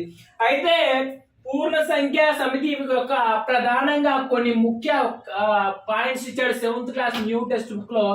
ఏంటి ఆ కాన్సెప్ట్ నూతన 7వ తరగతి పాఠ్య పుస్తకంలో గల కొన్ని కాన్సెప్ట్ ఏంటయ్యా అంటే సంఖ్యా రేఖను తీసుకున్నప్పుడు ఏంటండి సంఖ్యా రేఖను తీసుకున్నప్పుడు సంఖ్యా రేఖలు మనందరం గమనించామండి. సంఖ్యా రేఖలో ఏముంటది అంటే మధ్యన 0 ఉంటుంది, ఇక్కడ +1, ఇక్కడ 2, ఇక్కడ 3, ఇక్కడ 4 ఉంటే ఇక్కడ -1, ఇక్కడ -2, ఇక్కడ -3. అయితే పూర్ణ సంఖ్యా సమితిలో ఒక సంఖ్యను ఉదాహరణకు n = 2 అనే సంఖ్యను తీసుకున్నప్పుడు ఆ సంఖ్యకు ధన సంఖ్య కలిగినప్పుడు కుడివైపుకు, రుణ సంఖ్య కలిసినప్పుడు ఎడమ వైపుకు జరుగుతుందన్నది చాలా ముఖ్యమైన పాయింట్ అండి. డిఎస్ లో అడగడానికి ఛాన్స్ ఉన్నది సంఖ్యా రేఖపై ఈ కాన్సెప్ట్ అండి. కాబట్టి చాలా జాగ్రత్తగా పెట్టుకోవాలి. ఎన్ అనే సహజ సంఖ్య 2గా అనుకునినా అయినా విద్యార్థి దానికి ఒక ధన సంఖ్య కలిగినప్పుడు సంఖ్యా రేఖపై ఏంటంటే సంఖ్యా రేఖపై తన పయనం ఎటువైపు ఉంటుంది? ఆప్షన్ 1 కుడివైపు, ఆప్షన్ 2 ఎడం వైపు, ఆప్షన్ 3 నాకు తెలియదు, ఆప్షన్ 4 0 వైపు పయనించును అని అడిగినప్పుడు దీనికి కరెక్ట్ ఆన్సర్ ఏమవుతుందయ్యా అంటే కుడి వైపు జరుగుతుంది. కాబట్టి గుర్తుపెట్టుకోండి, దీనికి ఎంత కలిపాడయ్యా అంటే సహజ సంఖ్యను కలిపాడు, అంటే ధన సంఖ్యను కలిపాడు. ఎంత కలిపాడంటే ఎక్స్ అని ఇచ్చాడు. కాబట్టి మనం ఒకటి అనుకుందాం. కలిపినప్పుడు ఏమవుతుందయ్యా అంటే ఇక్కడ నుంచి ఒక స్టెప్ ముందరికి వెళ్తుంది, కాబట్టి కుడి వైపు కదులుతుంది అని గుర్తుపెట్టుకోవాలి. అదే విధంగా ఒక సంఖ్యకు రుణ సంఖ్యను జోడించినప్పుడు సంఖ్యా రేఖ పైన పయనం ఎటువైపు అని అడిగితే దానికి ఆన్సర్ ఏమవుతున్నాయి అంటే ఇప్పుడు n=2 అన్నాం, దీనికి -1 అంటే రుణ సంఖ్యను జోడించినప్పుడు 1 అవుతుంది. కాబట్టి ఏమవుతున్నాయి అంటే ఎడమ వైపుకు ప్రయాణించును, లేదంటే 0 వైపుకు ప్రయాణించును, లేదంటే 0 నుంచి కుడి వైపుకు ప్రయాణించును, లేదంటే 0 నుంచి ప్రయాణించునండి. ఈ విధంగా ఆప్షన్లు కూడా ఇవ్వడానికి ఛాన్సెస్ ఉంది. ఒకసారి గుర్తుపెట్టుకోవాలి. ఒక పూర్ణ సంఖ్యా సమితిలో లేదంటే పూర్ణ సంఖ్యల సమితిలో ఒక సంఖ్యకు ధన సంఖ్య కలిగినప్పుడు కుడివైపుగా, రుణ సంఖ్యలు కలిపినప్పుడు ఎడమ వైపుగా ప్రయాణిస్తుందని గుర్తుపెట్టుకోవాలి. అది ఒకవేళ పూర్ణ సంఖ్యా సమితిలో ఒక రుణ సంఖ్య తీసుకున్నప్పుడు అయితే సేమ్ వే ఇక్కడ -2 తీసుకుందాం, దీనికి ఒక ధన సంఖ్య కలిపినప్పుడు ఏమవుతుందయ్యా అంటే 0 అవుతుంది. కాబట్టి కుడివైపుకు ప్రయాణించును. అదే రుణ సంఖ్య కలిపితే ఎడమవైపు ప్రయాణించును అని ఈ కాన్సెప్ట్ గుర్తుపెట్టుకోవాలి. అదే విధంగా ఇంకా ఏమి ఇవ్వడం జరిగింది అంటే తీసివేతకు సంబంధించిన ఇప్పుడు కూడిక గురించి తెలుసుకున్నాం. సంఖ్యారేఖపై తీసివేతకు ఇచ్చినప్పుడు సేమ్ వే రిటర్న్ వే ఏమయ్యా అంటే ఒక పూర్ణ సంఖ్యా సమితికి గల n అనే సంఖ్యను తీసుకున్నప్పుడు దీనికి ఒక ధన సంఖ్యను తీసివేస్తే ఏంటి ధన సంఖ్యను తీసివేస్తే సంఖ్యారేఖపై దాని స్థానం ఏమవుతున్నాయి అంటే ఈ ఎడమ వైపు ప్రయాణించును అని గుర్తుపెట్టుకోవాలి. అదే ఒకవేళ రుణ సంఖ్యను జోడించినప్పుడైతే 2 అనే సంఖ్యకు -2 అనే సంఖ్యను జోడించినప్పుడైతే రుణ సంఖ్యలు జోడించినప్పుడు ఏమవుతున్నాయి అంటే +4 కాబట్టి కుడివైపు ప్రయాణించడం గుర్తుపెట్టుకోవాలి. ఇది చాలా చాలా చాలా చాలా ఇంపార్టెంట్. ఏంటి ఈ కాన్సెప్ట్ మెయిన్ ఏముంటాయి అంటే ఏం చెప్పదలుచుకున్నాడు ఈ పాఠ్యాంశం ద్వారా, లేదంటే 7వ తరగతి నూతన పాఠ్యపుస్తకం ద్వారా ఏం చెప్పాడు అంటే పూర్ణ సంఖ్యా సమితిలో n అనే సహజ సంఖ్యకు ప్లస్ సంఖ్య కూడినప్పుడు సంఖ్య కూడితే ఏమైపోతున్నాయి అంటే కుడివైపు ప్రయాణిస్తుంది. ఒకవేళ రుణ సంఖ్యను కలిపితే ఎడమ వైపుకు ప్రయాణిస్తుంది. ఇది క్లియర్. తరువాత n తీసివేత చేసినప్పుడు ప్లస్ సంఖ్యను కలిపితే ధన సంఖ్యను కలిపితే ఎడమ వైపుకు, అదే విధంగా రుణ సంఖ్యను కలిపితే కుడి వైపుకు ప్రయాణించును. గుర్తుపెట్టుకోవాలి. ఇది మెయిన్ కాన్సెప్ట్. ఏం లేదండి, ఇంత సింపుల్ గా ఉంది. చూడండి, గుర్తుపెట్టుకోండి. ఒక పూర్ణ సంఖ్యా సమితిలో గల సంఖ్యలకు జోడించినప్పుడు ప్లస్ సంఖ్యల ధన సంఖ్యలు కూడితే కుడివైపు, రుణ సంఖ్యలు కూడితే ఎడవైపు. అదే విధంగా రుణం చేసేటప్పుడు లేదా తీసివేయినప్పుడు రుణ సంఖ్యను కలిగితే కుడివైపు, ధన సంఖ్యను కలిగితే ఎడవైపు. ఇది కాన్సెప్ట్. దీని తర్వాత మనకు ఇంకో సింపుల్ లాజికల్ ప్రశ్న అడగడం జరిగింది. ఏంటి కాన్సెప్ట్ అంటే పూర్ణ సంఖ్యా సమితిలో గల ఒక గుర్తించాడు, దీన్నే పరమ మూల్యం అంటాడు. దీన్ని ఏంటి పరమ మూల్యం అంటే x అనేది ఒక పూర్ణాంక సంఖ్య అయితే x అన్నది ఏంటి అని అడగడం జరిగింది. అయితే ఇక్కడ ఇచ్చిన దాన్ని ఏమంటారా అంటే పరమ మూల్యం అంటారు. ఉదాహరణకు డిఎస్సి ప్రశ్న పత్రంలో ఇలా ఇచ్చి ఏమని ఇవ్వడం జరిగిందంటే -4 యొక్క పరమ మూల్యం ఎంత అని ఇచ్చి 4 -4 0 -2 అని ఇస్తే వీటి కరెక్ట్ ఆన్సర్ ఏమవుతున్నాయా అంటే ఏం చెప్పాలండి దీనికి కరెక్ట్ ఆన్సర్ ఏమవుతుందండి ఇప్పుడు తెలుసుకుందామండి. ఒక పరమ మూల సంఖ్య x ఒక పరమ మూల సంఖ్య అయినా ఏ విధంగా ఉండవచ్చు అంటే x ఒక ధన సంఖ్య అయితే ఏంటి x ఒక ధన సంఖ్య అయితే అది 0 కంటే పెద్దది. ఏంటండి 0 కంటే పెద్దది. అదే ఒకవేళ x ఒక రుణ సంఖ్య అయితే x కన్నా 0 పెద్దది. లేదంటే x ఒక శూన్య సంఖ్య అయితే x ఈక్వల్ టు 0. ఈ 3 నియమాల్లో ఏదో ఒక నియమాన్ని సాటిస్ఫై చేస్తేనే దాన్ని పరమ మూల సంఖ్య అంటారు. ఇంకో నియమం ఏంటంటే ఒక పరమ మూల సంఖ్యను ఎప్పుడు కూడా రుణేతర సంఖ్యగానే సూచించాలి. ఉదాహరణకు ప్రశ్నాపత్రంలో -240 యొక్క పరమ మూల సంఖ్య ఏదయ్యా అంటే +240నే చూపించాలి. ఎందుకు అంటే పరమ మూల సంఖ్యను ఎప్పుడు రుణేతర సంఖ్యగానే సూచించాలని గుర్తుపెట్టుకోవాలి. ఇది కాన్సెప్ట్. దీని తర్వాత 7వ తరగతిలో కొన్ని ప్రశ్నలు అడగడం జరిగింది పూర్ణాంక సంఖ్యా సమితి పైన. ఏంటి ఆ ప్రశ్నలు మనకు చాలా చాలా ఇంపార్టెంట్. టెక్స్ట్ బుక్ ఓరియంటెడ్ గా ఇచ్చిన కాన్సెప్ట్ లో పరమ మూల సంఖ్య అంటే ఏమిటి అనే ప్రశ్నలు అడగడం జరిగింది. అవి టెక్స్ట్ బుక్ లో అడగడం జరిగింది. చాలా చాలా ఇంపార్టెంట్. 23వ పేజీలో ఇవ్వడం జరిగింది. 7వ తరగతి ఓల్డ్ టెక్స్ట్ బుక్ లో ఇవ్వడం జరిగింది. ఒకసారి ప్రశ్నలు చూద్దామండి. మీరు ఒకసారి టెక్స్ట్ బుక్ ఉంటే లేదా ప్రశ్నాపత్రం ఒకసారి గమనించాలని మీకు జరుగుతుంది. ఒక తరగతి గదిలో ఏంటండి తరగతి గదిలో ఏమి ఇవ్వడం జరిగిందయ్యా అంటే ప్రశ్నాపత్రంలో క్వశ్చన్స్ అండి. ఎన్ని క్వశ్చన్స్ ఇచ్చాడయ్యా అంటే 15 క్వశ్చన్స్ ఇచ్చాడు. ఆ క్వశ్చన్లు సరైన సమాధానానికి కరెక్ట్ మార్కు 4 మార్కులు, తప్పు అయిన దానికి -2 మార్క్స్, అంటే తప్పు దానికి -2 మార్క్స్ ఇవ్వడం జరిగింది. అయితే ఇందులో 4 కాన్సెప్ట్ అడిగాడు. ఏంటి ఆ కాన్సెప్ట్ ఏంటంటే భారతి అన్ని ప్రశ్నలకు సమాధానం రాసి రాస్తే 9 మార్కులు వచ్చాయండి. 9 సరైనవి. తర్వాత ఆమె స్నేహితురాలు దీక్షిత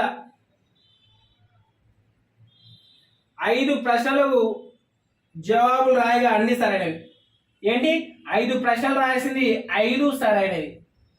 అయితే ఇక్కడ కాన్సెప్ట్ ఏం అడిగాడయ్యా అంటే అయితే వారికి వచ్చిన మార్కులు అడగడం జరిగింది. ఇక్కడ గుర్తుపెట్టుకోండి టోటల్ నెంబర్ ఆఫ్ క్వశ్చన్స్ ఎంత అండి 15 క్వశ్చన్స్. కరెక్ట్ మార్క్ అయితే 15 నాళ్ళ ఎంత వస్తాయి 60 మార్క్స్ వస్తాయి. అదే విధంగా ఇక్కడ భారతి ఏం చేసినాయి అంటే టోటల్ మార్క్స్ అటెండ్ చేసింది. ఒక నెగటివ్ క్వశ్చన్ కి ఎంత అంటే 2 మార్క్స్, కరెక్ట్ మార్క్స్ కు 4 మార్క్స్. అయితే భారతి కరెక్ట్ రాసిన ప్రశ్నలు ఎన్ని కరెక్ట్ అయితే 9, రాంగ్ అయితే 6.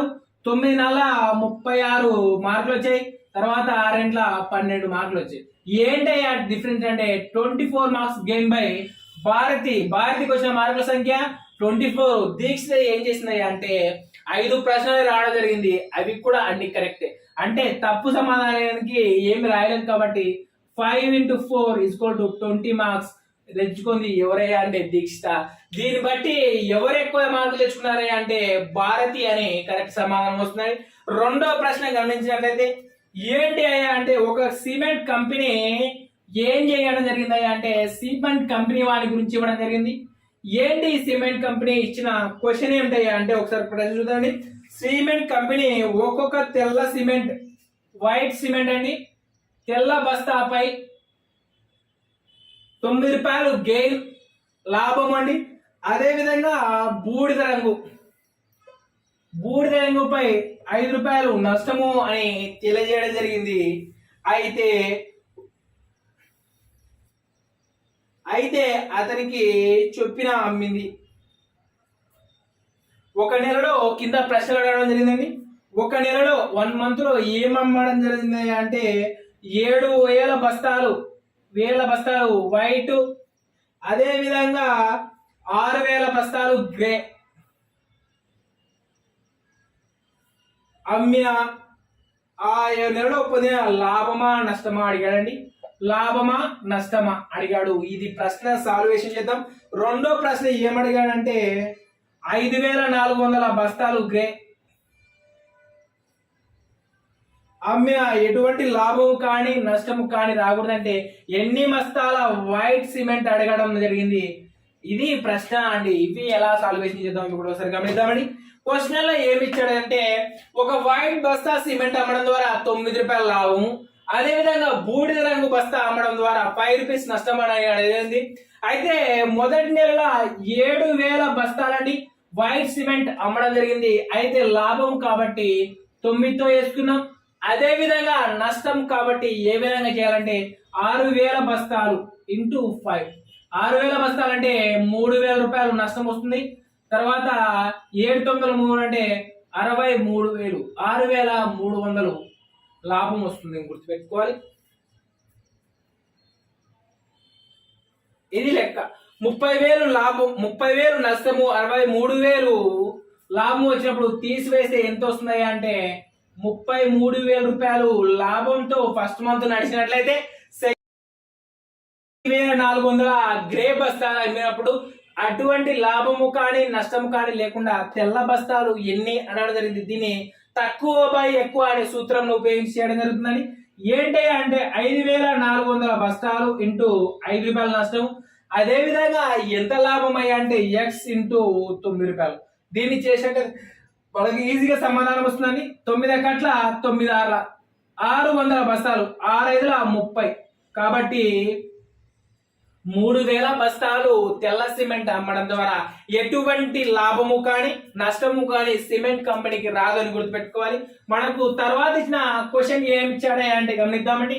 తర్వాత ప్రశ్న ఏమవడం జరిగిందయ్యా అంటే భూమిపై 10 మీటర్ల ఎత్తులో ఏంటండి భూమిపై 10 మీటర్ల ఎత్తుతో లేదంటే ఒక శీతలీకరణ యంత్రం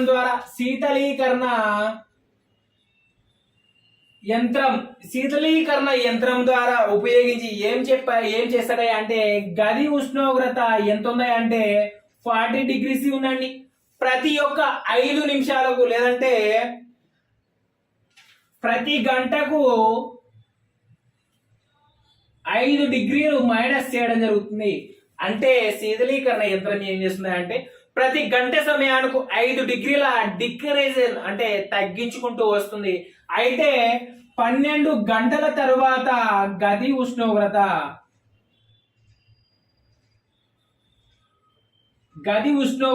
ఎంత అని ప్రశ్నించడం జరుగుతుంది. దీనికి సమాధానం ఏంటి? ఎంత సులువు అంటే ఇక్కడ చూడండి ఏమవడం జరిగింది అంటే గది యొక్క ఉష్ణోగ్రత 40 డిగ్రీలు, ప్రతి గంటకు ఎన్ని డిగ్రీలు తగ్గుతున్నాయి అంటే 5 డిగ్రీలు.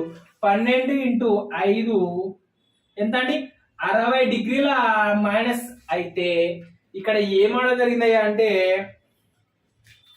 40 డిగ్రీలు కాబట్టి 60 డిగ్రీలు మైనస్ 40 డిగ్రీలు మైనస్ 20 డిగ్రీస్ ఈజ్ ఆన్సర్. 20 డిగ్రీలు మైనస్ 20 డిగ్రీలు ఈజ్ కరెక్ట్ ఆన్సర్ అండి. తర్వాత మనకి ఇచ్చిన ప్రశ్న ఏమిటయ్యా అంటే ఒక తరగతి గదిలో పరీక్షల పత్రంలో ఒక తరగతి గదిలో పరీక్షలు నిర్వహించడం జరిగింది. ఆ పరీక్షల గురించి ఒక లాస్ట్ ప్రశ్న అడగడం జరిగింది. ఇది చాలా ఇంపార్టెంట్ అండి. చాలా సార్లు రిపిటేషన్ క్వశ్చన్ కూడా అడగడం జరిగింది. ఏమయ్యా క్వశ్చన్ అంటే పరీక్షలో మొత్తం గల ప్రశ్నల సంఖ్య ఎంత అంటే 40 క్వశ్చన్స్ ఇవ్వడం జరిగినాయి. ఏంటండి 40 క్వశ్చన్స్ అండి, 40 ప్రశ్నలు ఇవ్వడం జరిగింది. అయితే పరీక్షలో రాయబడిన సరైన జవాబుకు అంటే కరెక్ట్ మార్కుకు 3 మార్కులు, రాంగ్ దానికి -1 మార్క్ ఇవ్వడం జరిగింది. గుర్తుపెట్టుకోవాలి. అదే విధంగా ఎటువంటి ఆన్సర్ అటెండ్ చేయడానికి 0 మార్కులు కేటాయించలేదు. అయితే ఇక్కడ 1 గోపి, 2 రేష్మ, 3 రష్మి ఈ ముగ్గురు స్టూడెంట్స్ గురించి ఇచ్చి ఏం కనుక్కోమన్నాడే అంటే క్వశ్చన్ రాసినవి ఎన్ని, తర్వాత సరైనవి రాంగ్ తప్పులు ఇవి ఇవ్వడం డేటా ఇవ్వడం జరిగింది. ఏమయ్యా అంటే గోపి 10 ప్రశ్నలు రాసినాడు, తర్వాత 5 సరైనవి, సరికానివి 5. అదేవిధంగా రేష్మ 10 ప్రశ్నలు రాస్తే 7 సరైనవి, 3 సరికానివి. అదేవిధంగా రశ్మి 7 సరైనవి అయితే 7 రాస్తే 7 సరైనవి సరికానివి అయితే ఈ వీటిలో ప్రశ్నలు ఏ విధంగా జరిగిందయ్యా అంటే మొత్తం మీద ఎవరు ఎక్కువ మార్కులు సాధించారని అడగడం జరిగింది. కాబట్టి ఈజీగా సింప్లిఫికేషన్ చేసుకోవచ్చు. ఇక్కడ సరైన ప్రశ్నకు 15 మార్కులు, 3/5లో 15 మార్కులు, రాంగ్ అని 2 మార్కులు కాబట్టి 15 - 10 రే గోపి సంపాదించిన మార్కుల సంఖ్య ఎంత అంటే 5 మార్క్స్ అని. అదే విధంగా రెస్మా వచ్చేసి 7 కరెక్ట్ రాసింది, 7 మూల 21 మార్కులు. అదే విధంగా 2 మార్కులు రాసింది కాబట్టి 15 మార్క్స్ వచ్చేసి రేస్మా అని. అదే విధంగా 7 మూల 21 21 మార్క్స్ 0 కాబట్టి 21 మార్క్స్. కాబట్టి ఎవరు ఎక్కువ మార్క్స్ సంపాదించారు అంటే Rashmi topper of the class అని చెప్పడం జరిగింది. ఇవి పూర్ణ సంఖ్యా సమితికి సంబంధించిన మోడల్ ప్రశ్నలు అండి. ఈ ప్రశ్నల తర్వాత మనకు పూర్ణాంక సంఖ్యా సమితి తర్వాత పూర్ణ సంఖ్యా సమితి తర్వాత మనకు వచ్చే సంఖ్యా సమితి ఏదయ్యా అంటే భిన్నాలు. వాటిని ఏమంటారు అంటే అకరణీయ సంఖ్యలు అంటారు. ఏంటి అకరణీయ సంఖ్యల గురించి తర్వాత వీడియోలో తెలుసుకుందామండి. మా యొక్క వీడియో మీకు నచ్చినట్లయితే తప్పకుండా లైక్ చేయండి, మిత్రులకు షేర్ చేస్తారని తెలియజేసుకుంటూ ధన్యవాదాలండి. ఇట్లు జేవిఎస్ ఎడ్యుకేషన్ ఛానల్.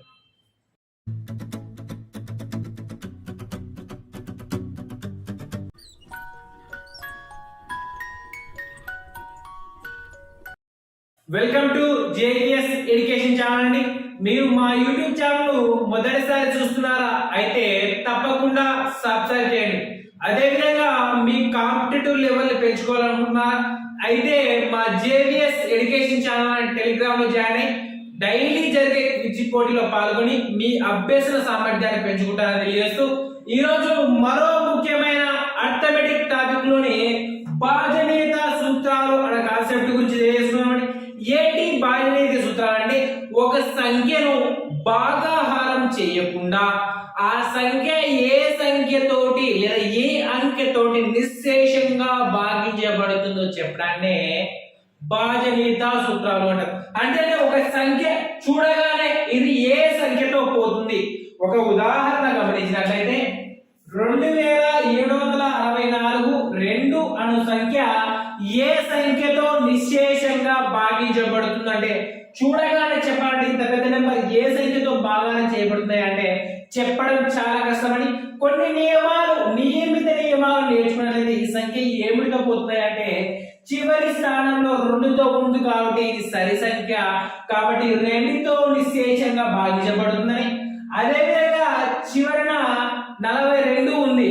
ఏంటి 42 8తో పోతుందో 4తో పోతుందో అని కన్ఫ్యూజన్ వంటి లేకుండా భాజనీయత సూత్రాలు ఒకసారి చూసి నేర్చుకున్నట్లయితే మనకు వచ్చే ప్రశ్నలను త్వరగా సులభంగా చేయవచ్చు. వాటి ఏంటి కాన్సెప్ట్ ఏంటి నియమాలు ఒకసారి పరిశీలిద్దామండి. భాజనీయత సూత్రాల్లో మొదటగా ఏంటి గురించి తెలియజేస్తున్నామంటే 2 గురించి సరి చేసుకుందామండి. 2 అనేది అతి చిన్న ప్రధాన సంఖ్య మరియు సరి సంఖ్య. గుర్తుపెట్టుకోవాలి, 2 ప్రధాన సంఖ్య మరియు సరి సంఖ్య అని గుర్తుపెట్టుకోవాలి.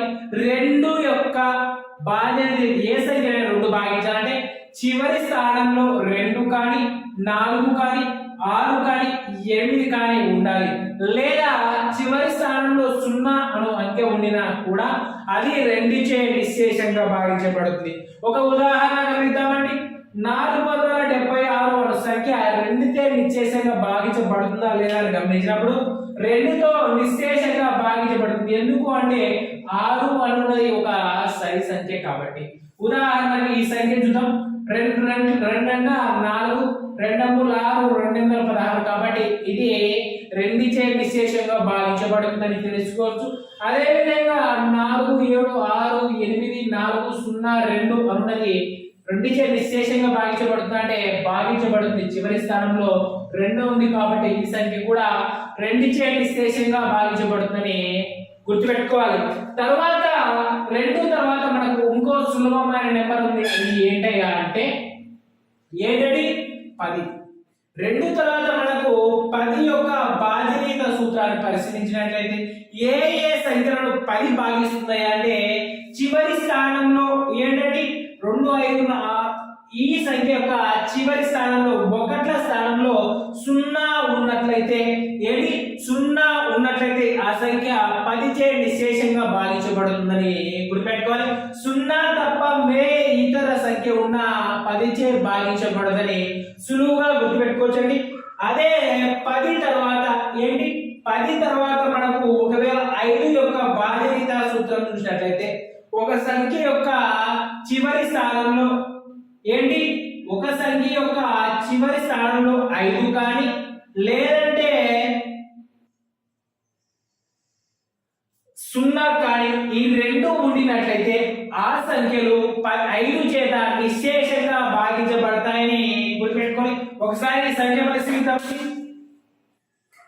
5 5 20, 5 8 40, 5 9 45, 5 3 15, 5 6 30. కాబట్టి ఇది 5 నిశ్శేషంగా భాగించబడుతుందని గుర్తుపెట్టుకోవాలి. 5 తర్వాత మనకు ఇంకో సంఖ్య గమనిద్దామండి. అది ఏంటయ్యా అంటే నెంబర్ 4. 4 యొక్క బాధ్యతల సూత్రాలను పరిశీలిద్దాం. ఏంటి 4 యొక్క ప్రత్యేకత అంటే ఏంటంటే 4 బాధ్యత సూత్రం అంటే ఒక సంఖ్య యొక్క ఏంటంటే ఒక సంఖ్య యొక్క చివరి 2 స్థానాలు అంటే కుడి వైపున గల 2 స్థానాలు ఉదాహరణ ద్వారా ఎక్స్ప్లెయిన్ చేస్తున్నామండి.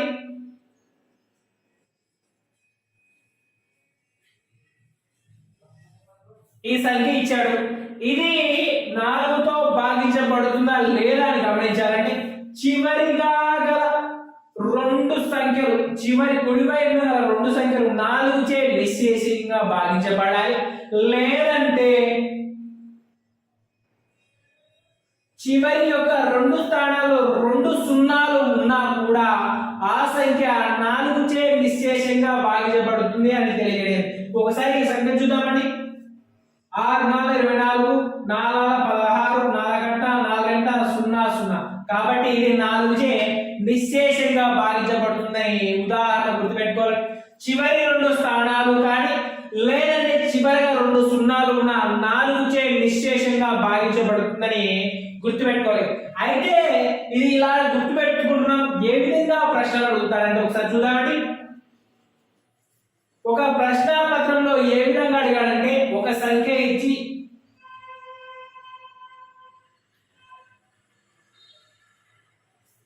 ఏ అని గుర్తు ఇచ్చి ఇందులో ఏ యొక్క వాల్యూ ఎంత అని అడగడం జరిగింది. ఏంటి ఈ నెంబర్ ఇచ్చి ఇది 4 చే నిశ్శేషంగా భాగించబడు సంఖ్య అయితే అతి చిన్న సంఖ్య ఏది, ఏ స్థానంలో వచ్చే అతి చిన్న సంఖ్య ఏది అని అడగడం జరిగింది. ఏంటి మన సూత్రం అంటే బాధ్యత సూత్రం ప్రకారం చివరి 2 స్థానాల్లో 2 సున్నాలన్నా ఉండాలి లేదా 4 చే భాగించబడు సంఖ్య ఉండాలి. మొదటి సంఖ్య ఎంత ఉంది? 6 ఉంది. తర్వాత ఏ సంఖ్య రావచ్చు అంటే 4తో ఒకసారి చూసినట్లయితే 60 పైన ఏ సంఖ్యలు వస్తాయంటే ఏంటంటే 4 15 ఎంతండి? 4 15 60. కాబట్టి ఇక్కడతో 0తో వెళ్ళిపోతుంది. దాని తర్వాత వచ్చేది ఎంత అంటే 64 68 అను 2 సంఖ్యలు కూడా 4 చే భాగించబడతాయి. కాబట్టి 4తో వచ్చే సంఖ్యలన్నీ 0 4 8. కాబట్టి చిన్న సంఖ్య అడిగాడు కాబట్టి 0 ఆన్సర్ వస్తుంది. ఏ ఈక్వల్ ఎంత అవుతుంది? 0 ఇస్ కరెక్ట్ ఆన్సర్ అవుతుంది. ఒకవేళ పెద్ద సంఖ్య అని అడిగితే ఆన్సర్ ఏమవుతుంది? 8 అవుతుంది. గుర్తుపెట్టుకోవాలి. ఈ విధంగా అడగడానికి ఛాన్సెస్ ఉంది బాధ్యత సూత్రాలు ఆధారంగా. అదే విధంగా ఇప్పుడు 4 వరకు నేర్చుకున్నాం కదా. తర్వాత 8 గురించి తెలుసుకుందామండి. ఏంటి 8 యొక్క బాధ్యత సూత్రం అంటే 4 కంటే ఎక్స్టెన్షన్ 8. ఏంటంటే ఒక ఉదాహరణ చూద్దాం. ఈ సంఖ్య 8 చే నిశ్శేషంగా భాగించబడుతుందా లేదా, అదే విధంగా ఈ సంఖ్య 8 చే భాగించబడుతుందా లేదా అనే ఉదాహరణకు గుర్తుపెట్టుకోవాలని చివరి కుడివైపు గల 3 స్థానాలు మొత్తము 8 చే భాగించబడాలి. లేదంటే చివరి 3 స్థానాలు 3 సున్నాలు ఉన్నట్లయితే అది 8 చే నిశ్శేషంగా భాగించబడుతుంది అని ఉదాహరణ. ఒకసారి ఇది పరిశీలిద్దామండి. చెప్పండి 8 ఎకరాలు 60 ఎప్పుడు వస్తుంది?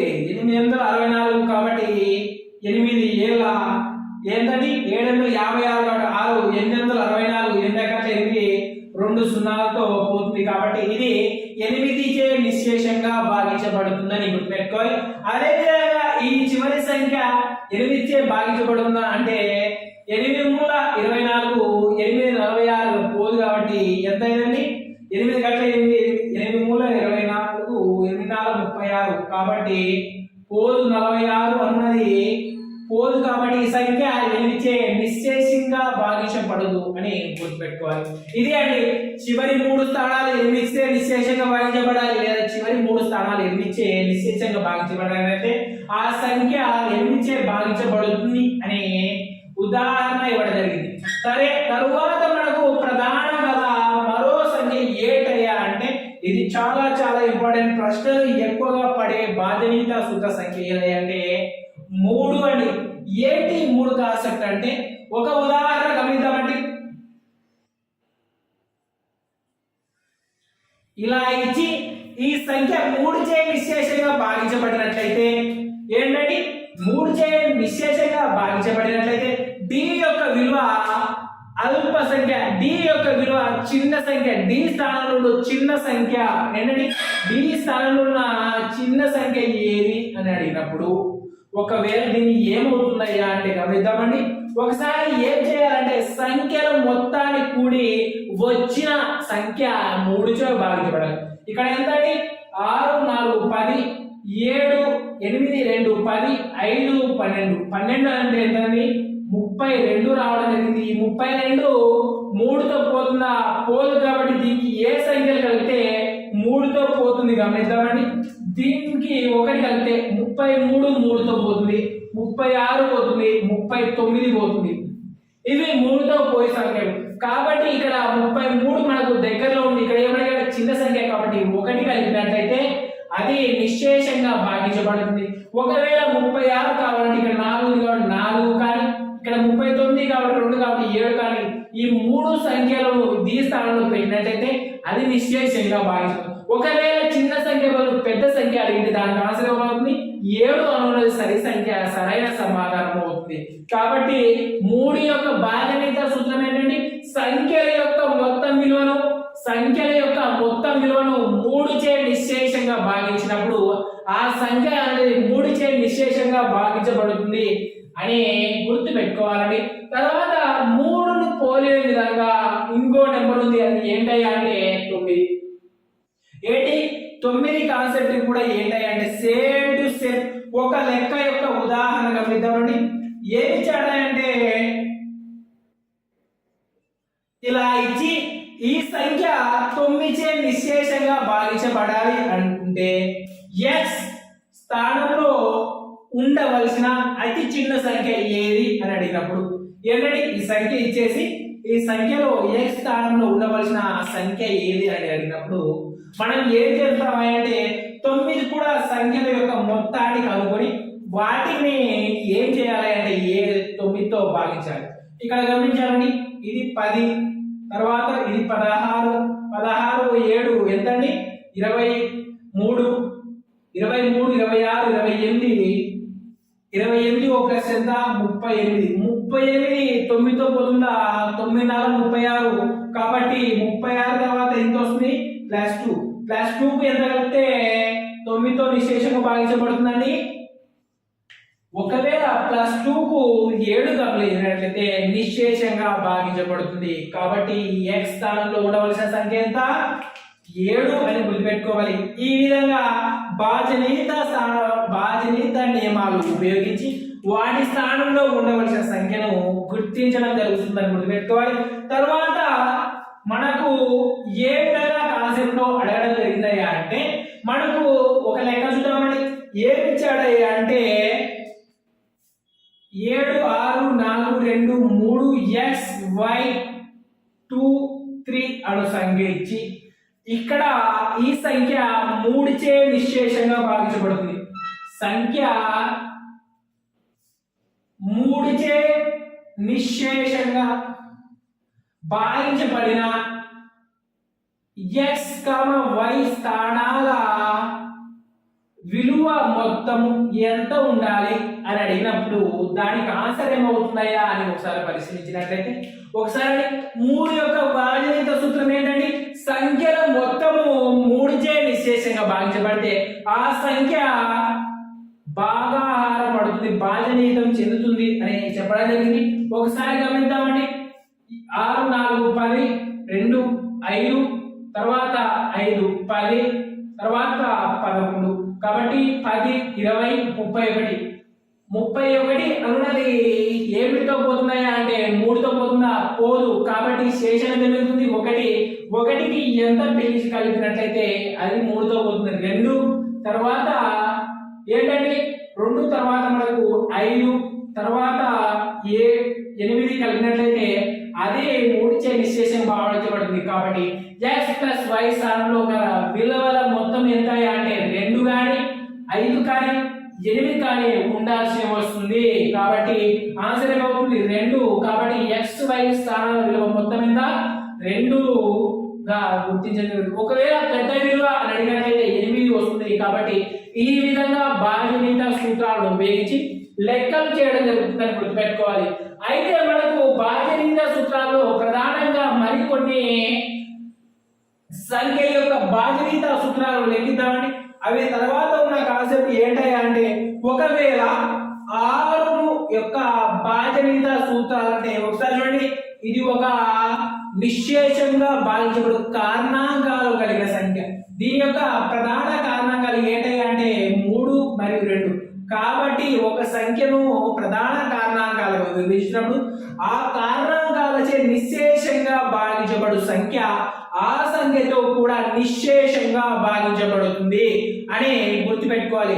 ఈ ఉదాహరణ ఏ విధంగా ఇంప్లిమెంటేషన్ జరుగుతుందంటే గుర్తుపెట్టుకోండి.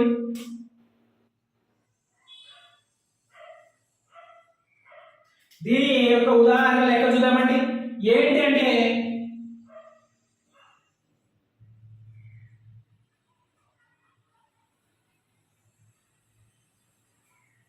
ఈ విధంగా ప్రాబ్లం ఇచ్చాడు. ఇది ఆర్చే నిశ్శేషంగా భాగించబడుతుందా అంటే ఒకసారి చూద్దామండి.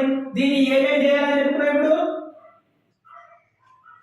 2 మరియు 3 చే భాగించినట్లయితే అది 6 చే నిశ్శేషంగా భాగించబడుతుందని ఉదాహరణ తీసుకున్నాం. ఒకసారి ఇది చివరి స్థానంలో ఎంత ఉంది? 6 ఉంది. కాబట్టి ఇది 2 చే నిశ్శేషంగా భాగించబడుతుంది.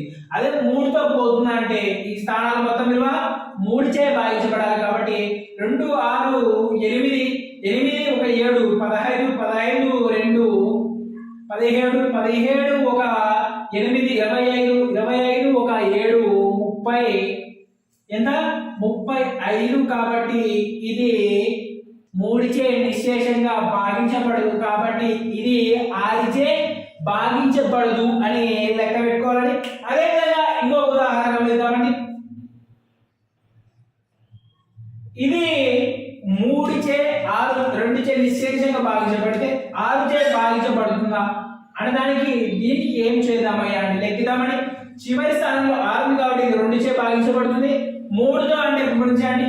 3 6 తర్వాత 10 15 21 కాబట్టి 3 సంఖ్యతో పోతుంది. కాబట్టి ఇది 6 చే నిశ్శేషంగా భాగించబడుతుంది అని గుర్తుపెట్టుకోవాలి. ఒక సంఖ్యను ప్రధాన కారణాంకాలు విభజించినట్లయితే ఆ ప్రధాన కారణాంకాలు ఏ సంఖ్య అయినా నిశ్శేషంగా భాగించబడితే ఆ యొక్క ప్రధాన సంఖ్య మెయిన్ సంఖ్య యొక్క నిశ్శేషంగా భాగించబడుతుందని గుర్తుపెట్టుకోవాలి. ఇది 6 యొక్క ప్రధాన కారణాంకాలు లేదా బీజగణిత సూత్రం అని గుర్తుపెట్టుకోవాలి. చివరిగా మనకు మరో ముఖ్యమైన సంఖ్య ఉంది. అది ఏంటయ్యా అంటే మనకు రిపీటెడ్ క్వశ్చన్ అడిగే బీజగణిత సూత్రం ఏంటయ్యా అంటే 11. ఏంటి 11 యొక్క బీజగణిత సూత్రాన్ని ఏమాలంటే ఒక సంఖ్యలో గల సరి సంఖ్యల మొత్తము బేస్ సంఖ్యల మొత్తము ఎంత అంటే సరి స్థానాలు బేస్ స్థానాల యొక్క మధ్య వ్యత్యాసము 0కు సమానం కానీ లేదంటే వాటి మధ్య భేదము 11 చే భాగించబడు సంఖ్య కానీ అయి ఉన్నట్లయితే దానిని 11 యొక్క బీజగణిత సంఖ్య అంటారు. ఒక ఉదాహరణ గమనిద్దామండి.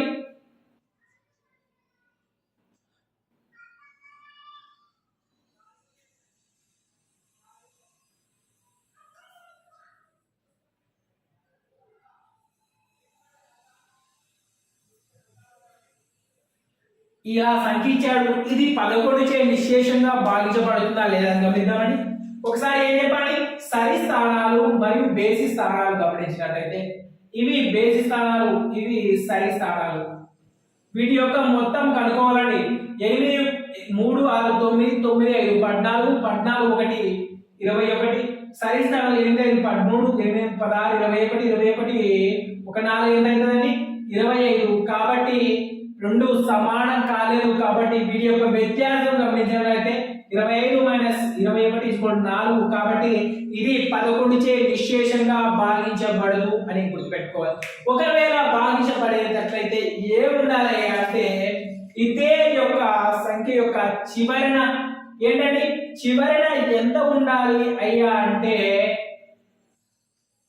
ఒకసారి మరో ఉదాహరణ చివరిన ఏ సంఖ్య ఉండైతే 11తో భాగించబడుతుందంటే ఇంకో నెంబర్ తీసుకొని మనం పరిశీలిద్దాం.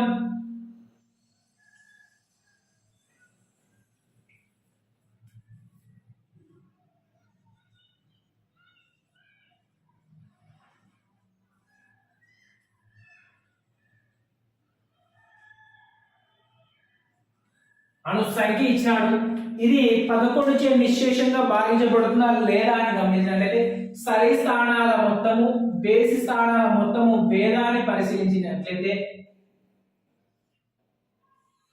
వాటి యొక్క భేదము 0 అని కానీ లేదంటే వాటి యొక్క వ్యత్యాసం 11 చే కానీ భాగించబడాలి. కాబట్టి ఇక్కడ గుర్తుంచుకోండి 7 6 13 13 ఒక 5 18 18 ఒక 4 ఎంత అండి 22 అవుతుంది. అదే విధంగా 6 4 5 9 9 6 15 2 22. కాబట్టి సమాన సంఖ్యలు వచ్చే వీటి యొక్క వ్యత్యాసం 0. కాబట్టి ఇది 11 చే నిశ్శేషంగా భాగించబడుతుందని గుర్తుపెట్టుకోవాలి. ఒకవేళ వ్యత్యాసము 0 వచ్చింది కాబట్టి భాగించబడుతుంది. ఏ విధంగా అంటే ఈ విధంగా నిరూపించవచ్చు. ఒకవేళ ప్రశ్న రూపంలో ఏ విధంగా అడుగుతాడు ఒకసారి గమనిద్దామండి. ఒక సంఖ్య ఈ విధంగా అడిగాడండి.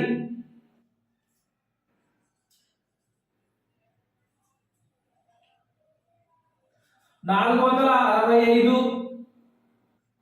564 7 తర్వాత x, y ఇచ్చి వీటి స్థానాల్లో ఏ సంఖ్యలు ఉంచినట్లయితే అవి 11 చే నిశ్శేషంగా భాగించబడని ఆప్షన్ 1 కింద ఏమి ఇచ్చారయ్యా అంటే 4 7, ఆప్షన్ బి కింద 6 9, ఆప్షన్ సి కింద 7 8, తర్వాత ఆప్షన్ డి కింద 5 9 అని ఇచ్చినట్లయితే వీటి యొక్క కరెక్ట్ ఆన్సర్ ఏమవుతుందయ్యా అంటే ఒకసారి చూద్దామండి.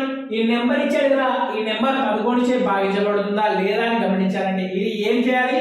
సరి స్థానాల మొత్తము బేసి స్థానాల మొత్తము కౌంట్ చేసి వాటి యొక్క వ్యత్యాసాన్ని మనము గమనించాలి. ఇలా నెంబర్స్ ఇచ్చినప్పుడు మొదటిగా ఉన్న ఈ నెంబర్స్ వరకు అనుకొని చివరి దానికి 11 వచ్చినట్టు చూసుకుంటే మనకు సరిపోతుంది. ఒకసారి గమనిద్దామండి. 4 1 5 9, తర్వాత 6 7 ఎంతండి 13. కాబట్టి ఎంత వస్తుంది?